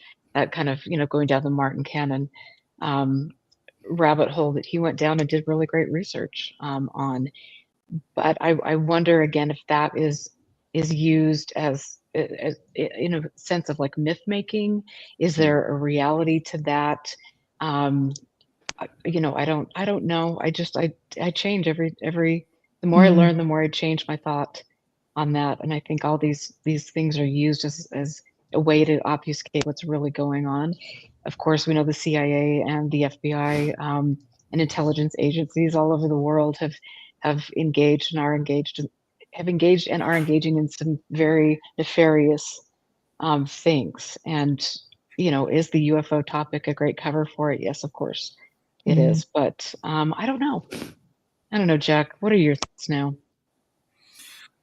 Yeah, I could go off on a lot of this too. Before I forget, I want to circle back to Emily's statements there and say it's just an objective observation that the behavior and the reported experiences and many of the symptoms are the same among self-described abductees and my labs and targeted individuals and however they identify themselves is the same between them and certain neuroses and mental illnesses. I mean, it just is. We can't ignore that.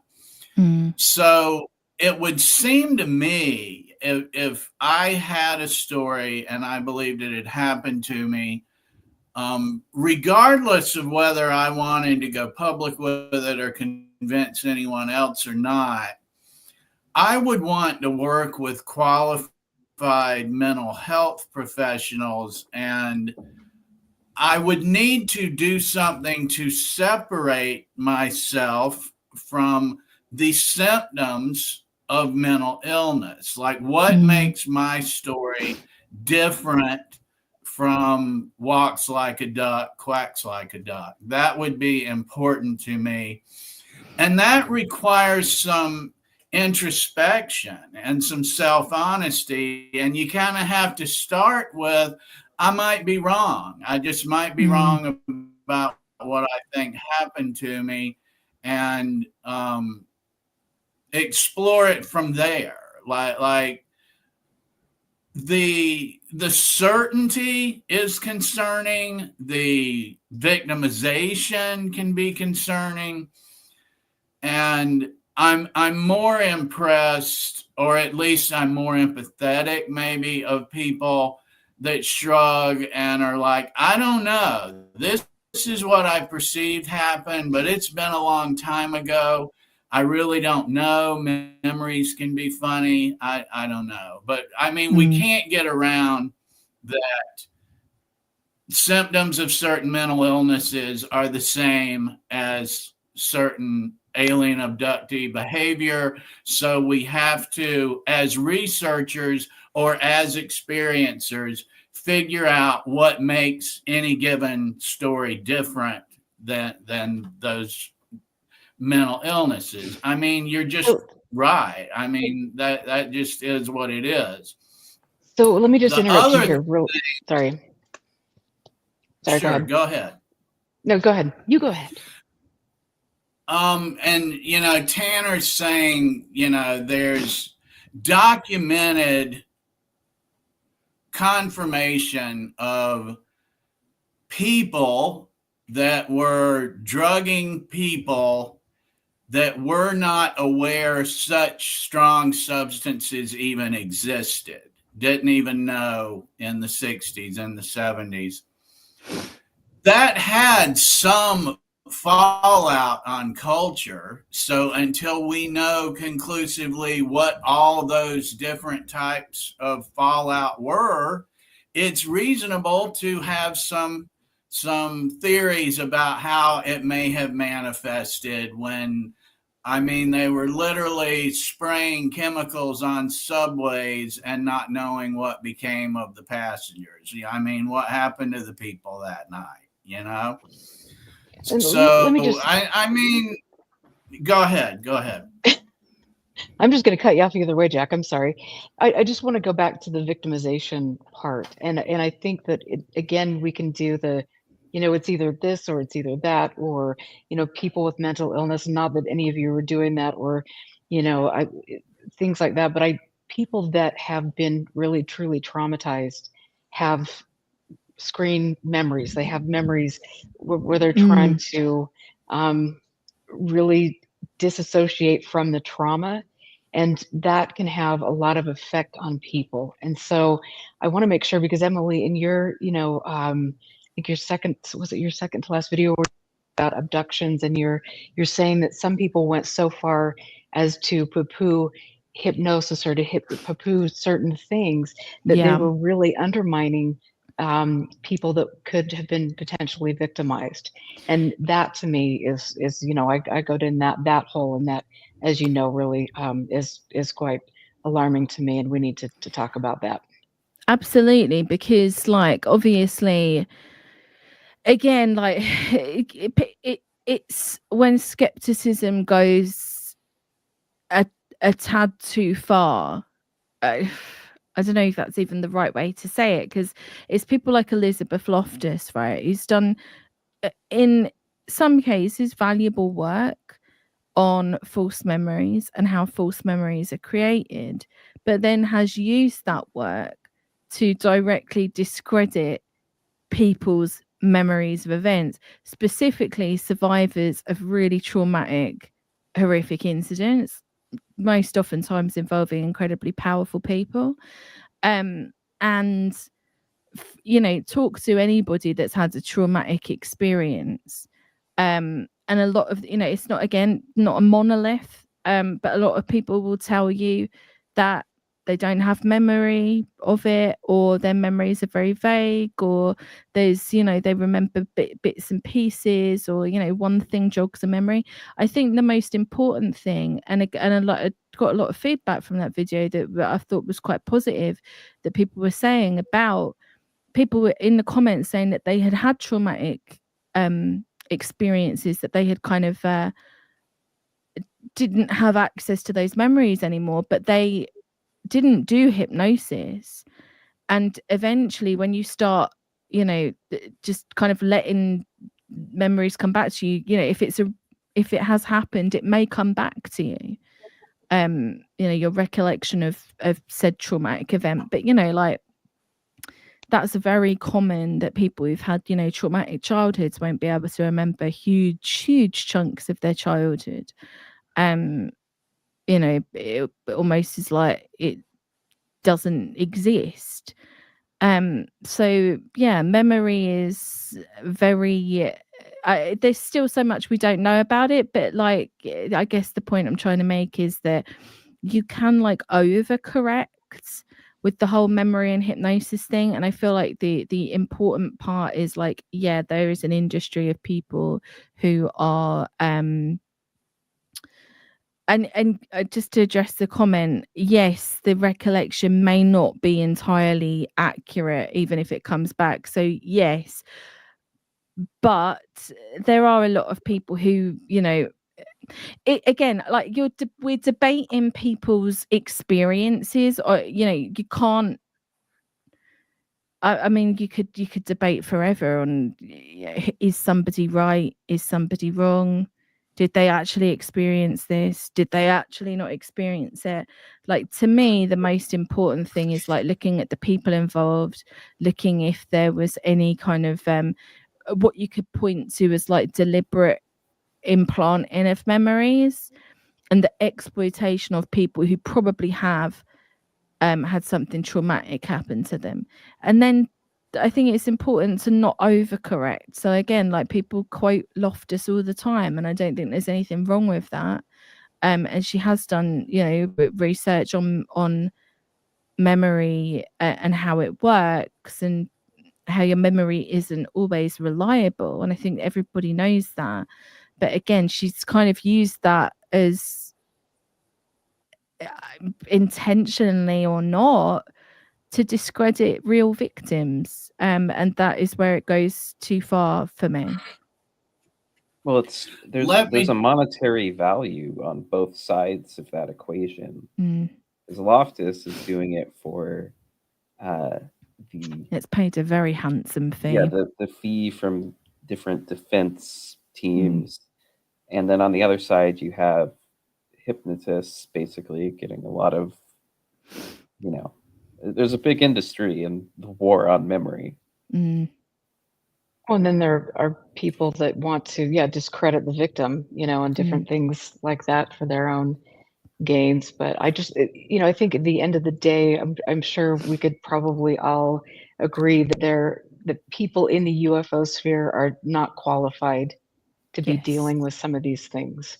Oh, you know, and it's, you know, that and you both have raised a lot of really good, you know, questions about that. You shined a light on things and people and practices that we need to really be conscientious of, because at the end of the day, all of us care about other human beings, and we've seen the toll that it can take when somebody who has either had trauma or somebody who is just lonely or has a mental illness potentially is looking online or looking for a group to be validated, and as a result they're taken advantage of and or discredited, and that is very that is something that's very troublesome. Let me try coming at it this way, please, Emily. Let me pose a question here. Over the years, including in The Grades Have Been Framed, I advocate that if experiencers, self-described abductees, pretty universally describe themselves as emotionally traumatized, why would experiencers, or I'll put it this way, my thinking is experiencers as well as investigators should encourage professional qualified treatment for emotional trauma, and that would assist in quality of life as well as identifying accurate stories. Agree or disagree, and why? Agree. Why? Sorry, it's 1:45 a.m. Why do I agree? Well, because ultimately the point of going to somebody and telling them about your experience would be to understand more about it, right? It wouldn't be to take it out on a conference circuit or write a book about it, or, you know, maybe that can come after the fact. I'm not saying that shouldn't happen in any circumstance whatsoever, but No, you're obviously, right. if We it have is, enough books. There's we enough do have books. enough books. If it is a traumatic experience, then yes, I guess, the therapist should be the first point of call, because like Jack said, that's going to help you improve your quality of life. It's going to help you understand it and help you kind of move on from it, I guess. But I mean, a lot of people can't afford therapy. There are some limits to that. I wish that, I don't know. I mean, it is important to find that healing path and to understand trauma. Jack and I have had great conversations about this over the years, and learning to practice good self-help and mental hygiene is important. But there are people that don't have that ability, and that's Absolutely. where I think they run into trouble. So I don't know. That is such an important part of this whole conversation, because, and I guess this gets to the core of it. It's like, and again, I'm not saying this is all, but if you say that even a small percentage of abduction stories, super soldier stories, are coming from a unmet need, shall you say, like it's got an inbuilt community, and therefore it becomes appealing to people, that is an unmet need in their material life, right? And also, you make a brilliant point, Erica, total lack of healthcare. So again, like a lot of, you'll find in a lot of these communities, this belief in things like we were talking about earlier, like the med beds, this idea that these people are going to heal you, the hypnotherapy, the hypnotist is going to heal you, and everything will be sorted out, or Trump's going to get you on a med bed. Don't worry, Nasara is going to happen and you're going to get a med bed. Everything's going to be fine. You're going to be golden. Don't worry about it. It's like it sells people a lie, because there are these unmet needs in their material reality. So the lie becomes incredibly appealing. Right? Like that to me is like at the core of so many of these issues, especially when it comes to belief.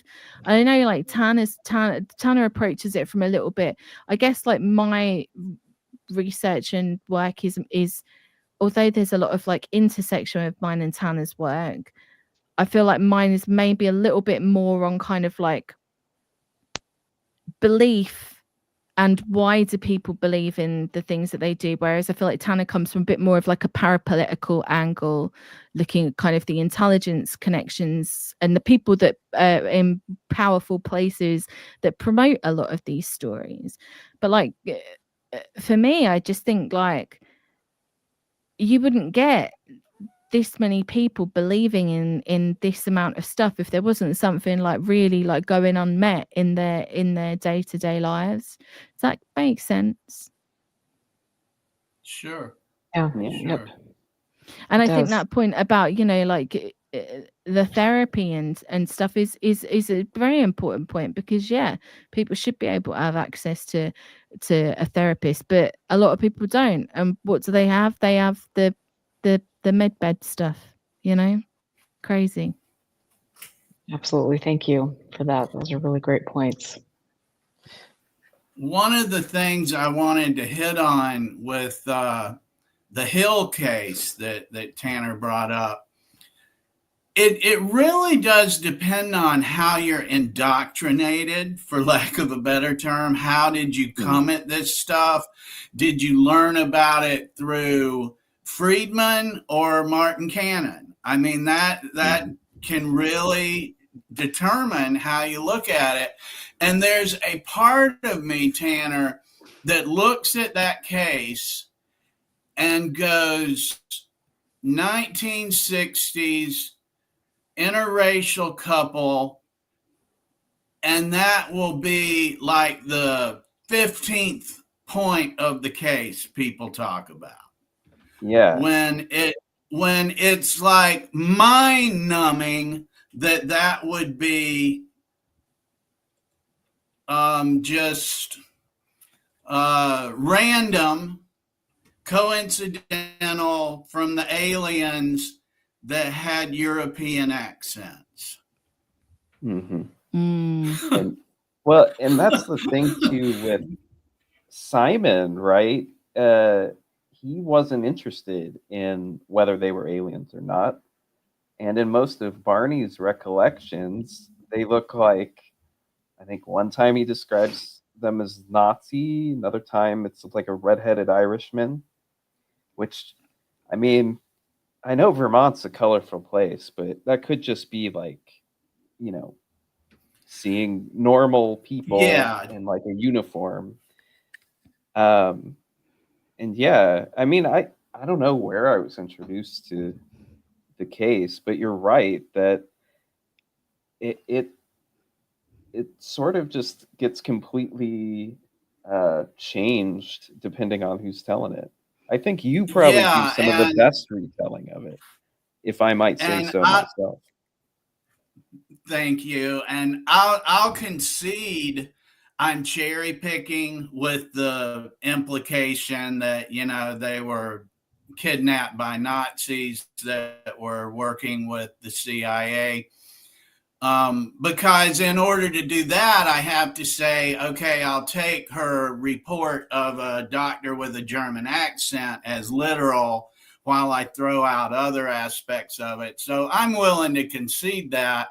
But as you aptly pointed out, Tanner, we have conclusive evidence there were teams of CIA personnel experimenting on people during this era in history. And the other reason I brought it back up is Erica has in her archive a story on a Reverend Bailey in California in the mid 20th century that's led to a number of FOIA requests that we've done, that this was a Black minister and outspoken civil rights man that believed himself to be an experiencer of UFO phenomena, and felt that they feel that they have documentation of injuries he sustained during some of these encounters and things like this.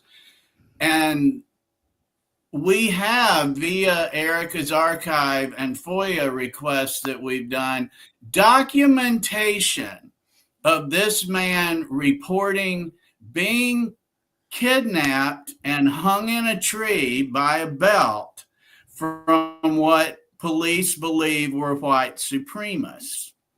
So in that era, we have an outspoken Black civil rights activist who believed himself to be interacting with UFO phenomena, telling the police he was drugged, he believes, and kidnapped. And he was found hanging in the tree, is like how this police report came about. And the last thing he has a story about how he started talking to these people, was drinking a beverage, woke up, came to in the tree. So he believed he was drugged. There's some strong implications there, man. Strong implications. Well, and he was in the military, you know, and it could have been subjected to who knows what. I mean, the file, I mean, I have hundreds and hundreds of pages and exchanges and recordings. And I mean, and, you know, bless her, she got all of his medical records. I mean, she had everybody looking into this. He took photos later in life where he thought he had seen entities. And it was really, you know, when they were meeting him and they wanted to see his photographs. And so it was, you know, there was quite a prevalent neo-Nazi community in that area, and I think there still is. It's a fascinating story, and it's one that really deserves to be told in full because there's so many layers to it. I know the critics of this, you know, oh, he's just poo-pooing, he's just crazy and making things up, but this is so layered. And this could potentially be a really fun collaboration between the four of us. I could see I could hear the sirens going off in Tanner's head when Air Force was mentioned or military was mentioned. Yeah. But no, that's a super interesting case. You said that was in Anne Ruffles. Yeah, and he may have been crazy. I don't know. How should I know? But I know the police believe somebody drugged him and hung him in a tree. I know that much. Well, I don't think he was crazy. That's documented. So, I mean, as far as that incident or as far as him being unstable throughout his life. But an incident like that could easily make him unstable throughout his life. All that it was takes later is that on. One, yeah. That was later on. So, right. It's fascinating. I would love to have like a conference call with the four of us and talk about it a little bit and pick your brain about it, because it is really fascinating. I have all the drawings, all the photographs over decades, all of his medical reports. Cool. I mean, it's really something. And Jack has been helping me dig into it. And it's like, that story deserves to be told. So absolutely. Yeah, it's stories like that are incredibly interesting. Again, like, I feel like it's important to say, like, people's experiences there's just so many different diverse stories, and like there's no one size fits all explanation. Like, I think that some of it can come down to like what we were just talking about, lack of community, but that kind of stuff becomes quite appealing. I think trauma plays a part of it. I think there are forces that promote the story, government forces, military forces, private enterprise, I think, can promote the story. There's just so much, and that's what makes this topic so interesting as well, is like there is just so much going on, and it's a real kind of like there are I don't really research that many other topics, and I'm sure there are other topics that are fascinating, but there's just something about like ufology that is just kind of encapsulates almost everything. Yeah, the good, Absolutely. the bad, the ugly, the of horrific. humanity. It's all kind of in ufology. Yeah, it's all there, and that is the most interesting thing. It's like we talk about this a lot, but like I don't particularly care whether aliens exist or not. I'm sure they probably do. I'm sure they're out there somewhere. That's not the thing that interests me. It's like the stories, how they start. Is there any truth to them? What can you find out? Where can you trace them back? That's the thing that I find the most interesting. Well, I'm very curious to see what comes of those documents you guys found. Yeah, a lot of what we got. Go ahead, Erica. No, go ahead. A lot of what we got through the FOIA about Bailey specifically did not pan out. What we were able to get is a lot of information about the National White People's Party, Socialist White People's Party, and we understand that they had a strong presence at in the county that the Reverend lived in at the time, and the law enforcement there was dealing with the demonstrations by the Nazis, and like this was the same people that did the infamous Madison Square Garden Is event. This George Lincoln Rockwell's group, or is it someone else?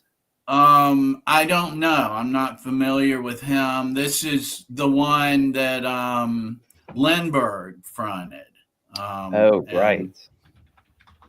National Socialist White People's Party. And then there was a youth group too that we got records on. And so while the records we've obtained weren't specifically about Bailey through the FOIA, we've been following the activities of the Nazis and how they tie into not only ufology, but also, as you guys know, the CIA and Project Paperclip and the Government Accounting Office in the 80s did a search for Nazi sympathizers that led to the CIA and the offices that were sheltering these people.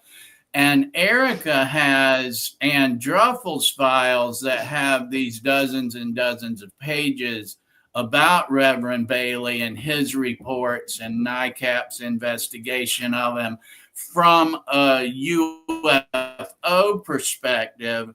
And then the task for researchers is to sort out what can be objectively determined without putting too much emphasis on UFOs or Nazis or CIA or FBI. But and a lot of that is going to come down to, well, here's what Mr. Bailey thinks happened. I mean, not saying he's right or wrong, but here was his interpretations. Yeah. Well, I think that's why I really like what you guys do specifically, because you guys never like, people can tend to be a bit mean to like experiencers, and that never happens with you two. It's always like, this is what they say happened. Don't know how I feel about that. Reader, listener, you take, you decide what you think. And I think that's more helpful in terms of like providing a historical record, than I'm losing my train of thought.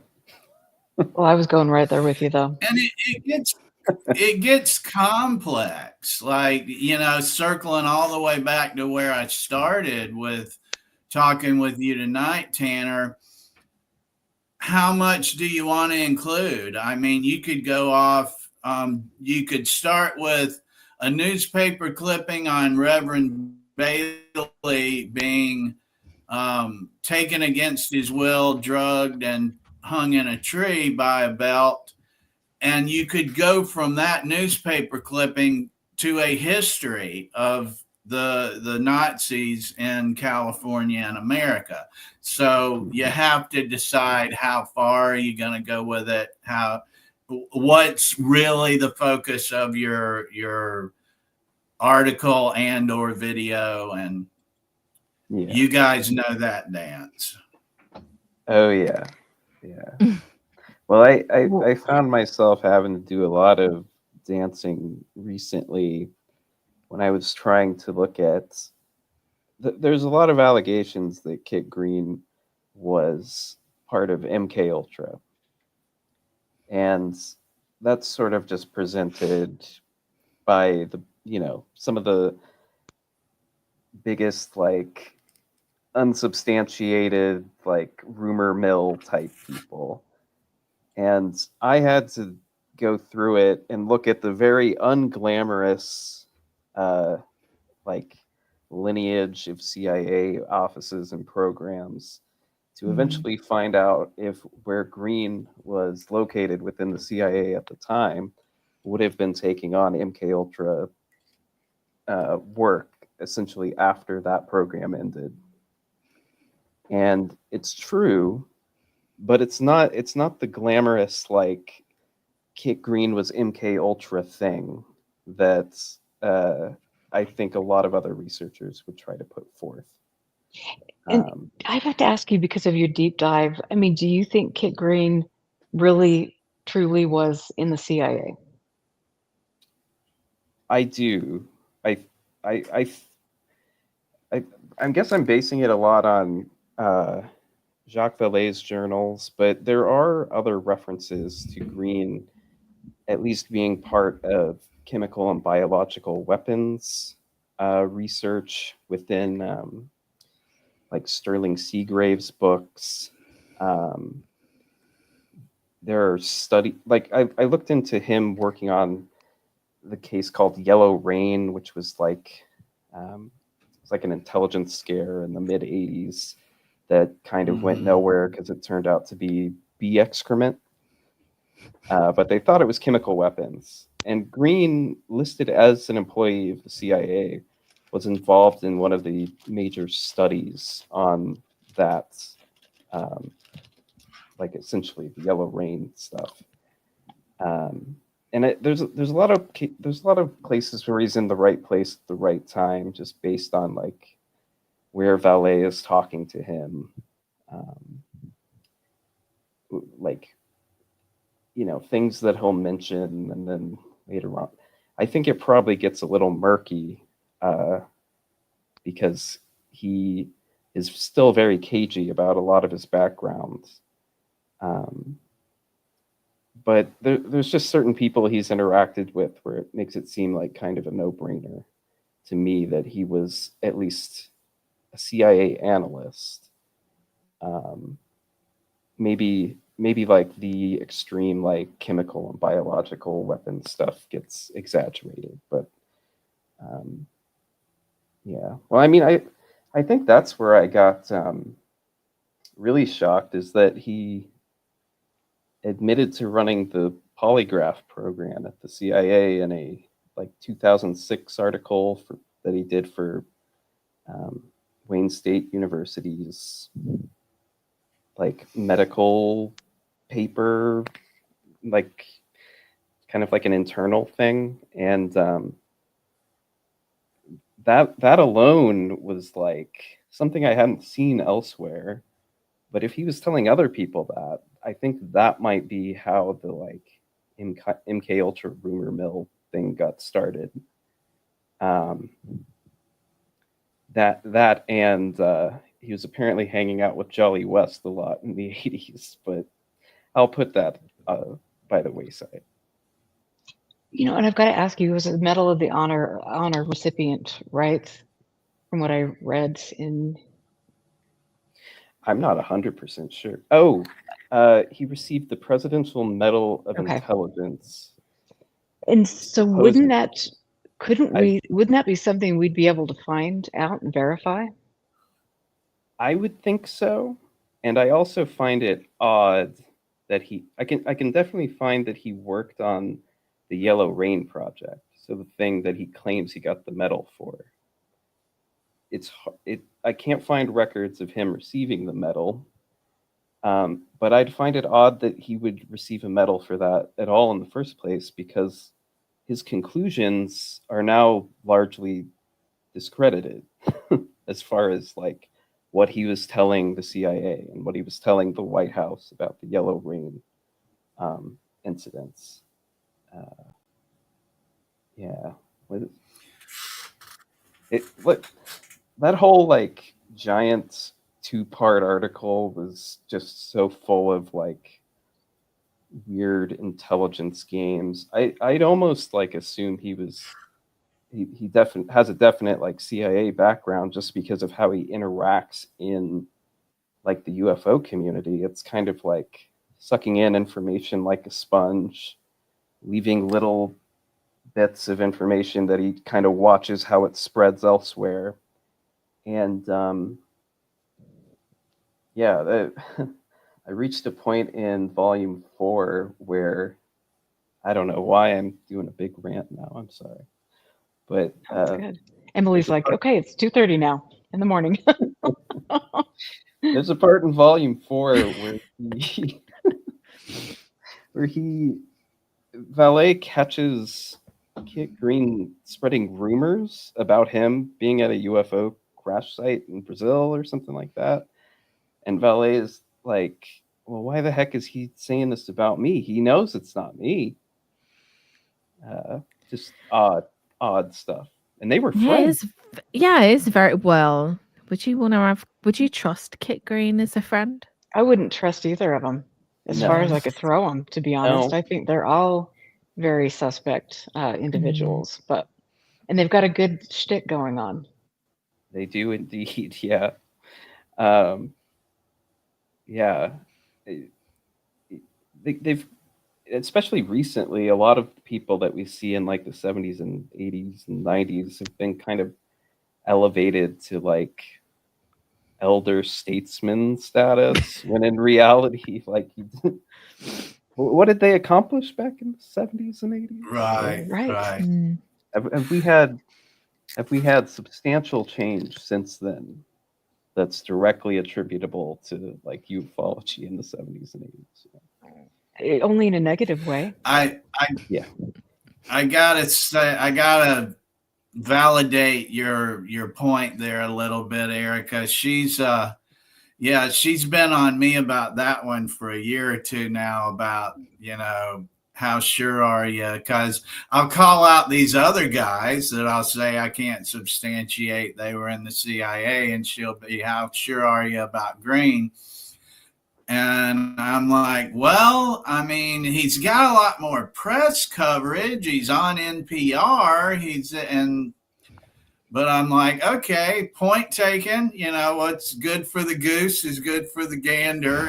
If I'm going to demand people show their work, I mean, you got a point there. And in that Bloomberg article I mentioned earlier, he's from your school of thought, Erica, the author of that, called out the UFO community for constantly referring to Pandolfi as the CIA officer, and says he could not substantiate that, and that he tried to talk to Pandolfi, who responded to him that he didn't have time, and then proceeded to flood his inbox with a bunch of propaganda. Yeah. And so he's like, I don't know what this game is, but referred to him as a troll. I'll put it that way. Yeah.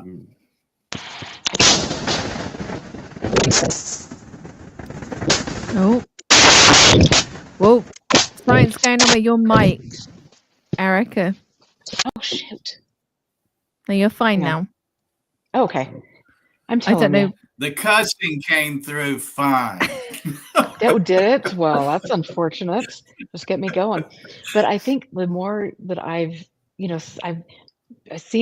met them, I've seen their, the goings-ons, their need to insert things into the narrative. And like you mentioned, Tanner, the fact that, this was going on for how many decades, and what have they really accomplished? Nothing, except for creating a cult-like following and people that are willing to follow them down any rabbit hole. And I think like Elizondo and people like that are just doing the same thing now.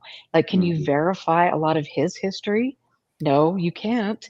But he's been in every newspaper article, which is, obviously going to be in the CIA reading room or in specific files that people have. And so it's really fascinating to me how much of their career is really tangible. And if they were who they say they were, there has to be, I would imagine, really good documentation. And I know that you've been on it and working really hard. I've really enjoyed reading what you've done, and the links. I appreciate the links you've gone to, both of you,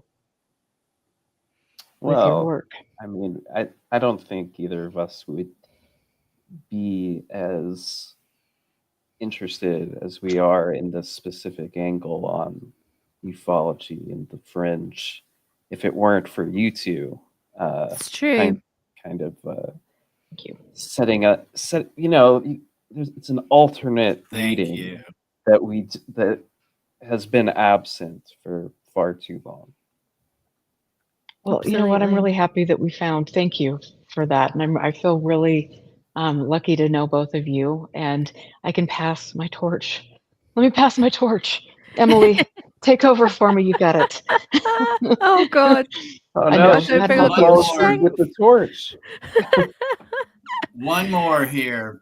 Fun fact about Green. I think I read this in John Marx's Search for the Manchurian Candidate, but I'm not sure. But I'll tell you, Green was such a commonly used name in MK Ultra that researchers came to think it was an alias, so that everyone would be confused that they dealt with a Dr. Green. Yes. And their, yeah.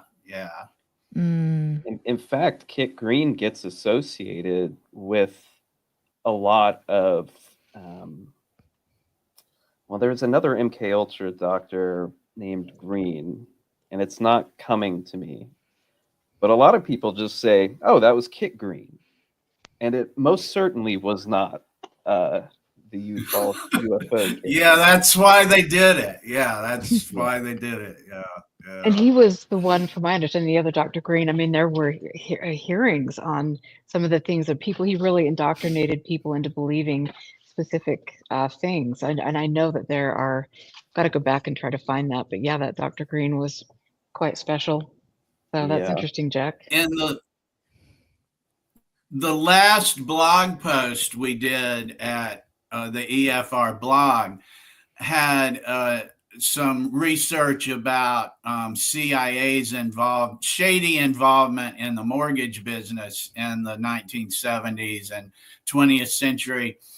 And there were a couple of guys in that story that had the same last name, used the same last name, Iglesias. And that was the third time I was aware of potential CIA officers using that name.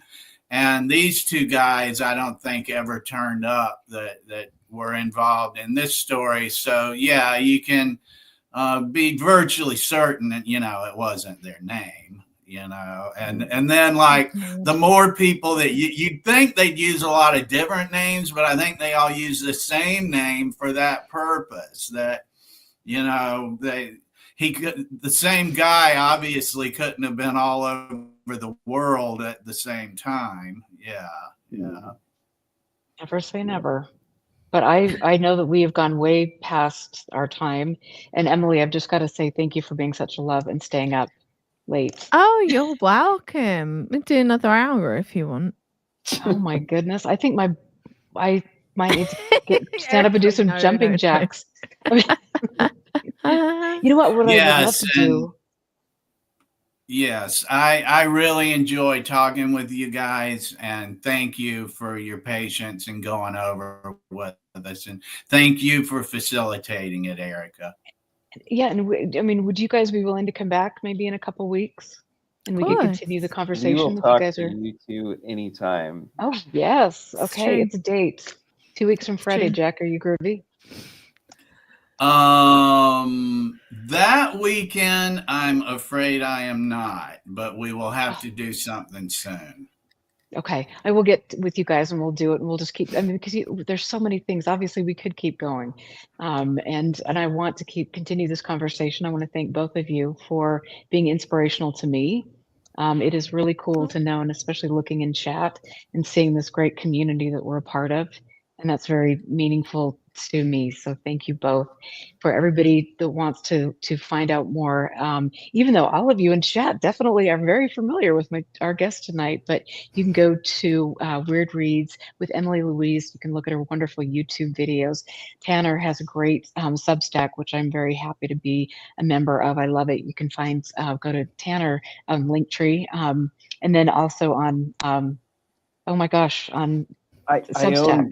I own gettingspooked.com now, so it'll redirect you straight to the Substack. There you go. Sweet. Professional operation. That's what the Substack should have been anyway, but I wasn't thinking of it at the time. Well, and yeah, awesome. Bradley in the chat is correct. Get the Getting Spooked fan shirt. It's a fantastic shirt. I have it hanging up. I should have worn it actually for the stream. I'm wearing one of Bradley's shirts right now, actually. Let's see it. He does make.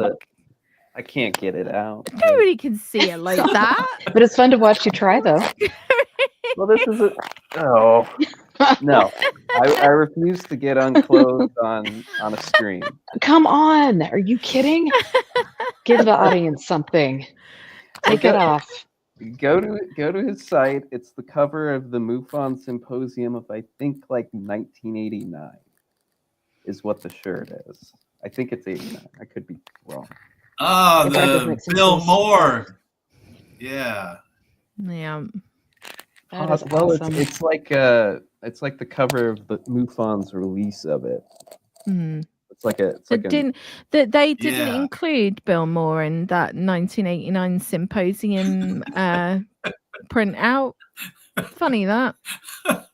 They didn't include it in there. No, it's not included in it. I don't think it is anyway. Bradley corrected me. It's cover of UFO, government, and MJ-12. There you go. Well, if you could have just stripped for us, we could have seen it. You know, one layer at a time there. There you go. Yeah, okay. On that note, before Mama goes down here. People to his site than my weird shaped body on stream. Well, thank you. Talk about yourself like that. Thank you, and okay, guys, Mama Mia has got to go let the dogs out and I don't know what, do some jumping jacks and absorb all the information that I'm going to have millions of questions about tonight. But thank you both very much, and then we'll get with you. We'll have you back on the show. I think Tinker needs to say hello. Oh, hi, Tinker. Yes, they've been very, very good this evening. So I thought letting the dogs out was like a euphemism for something. I didn't know if it was literally my secret code. I've got to let the dogs out. Well, you know, some people like say that when they're like taking their shoes off and stuff. They're like, "Oh, I've got to let my dogs out." Is that just me? I think I've never heard that. Oh, no, it's not. You say, well, some people say my dogs are barking. I mean, that's probably like a Leave It to Beaver phrase, but. Oh God, we've descended. My mind into is madness. going all sorts of places tonight, and letting we're the all dogs getting out. tired. I'm okay. On that note, thank you both very, very much. You're welcome. I can't wait for you to both visit the studio or the studio archive. One day. Then, we will definitely talk very soon. So we will get you on the books, and you two stay out of trouble. You know that I know we're in getting into trouble, so. Thanks, you guys, and thanks for everybody in chat. Thank you, Jack, for everything that you do, and please make sure you go to expandingfrontiersresearch.org to check out our work and to help us support the show and all of the archiving that we're doing. So, and the research Jack is doing. So, thank you all very much. Make sure you support Emily and Tanner as well. And you guys stay safe this weekend, and we will catch you soon. Good night, you guys. Bye.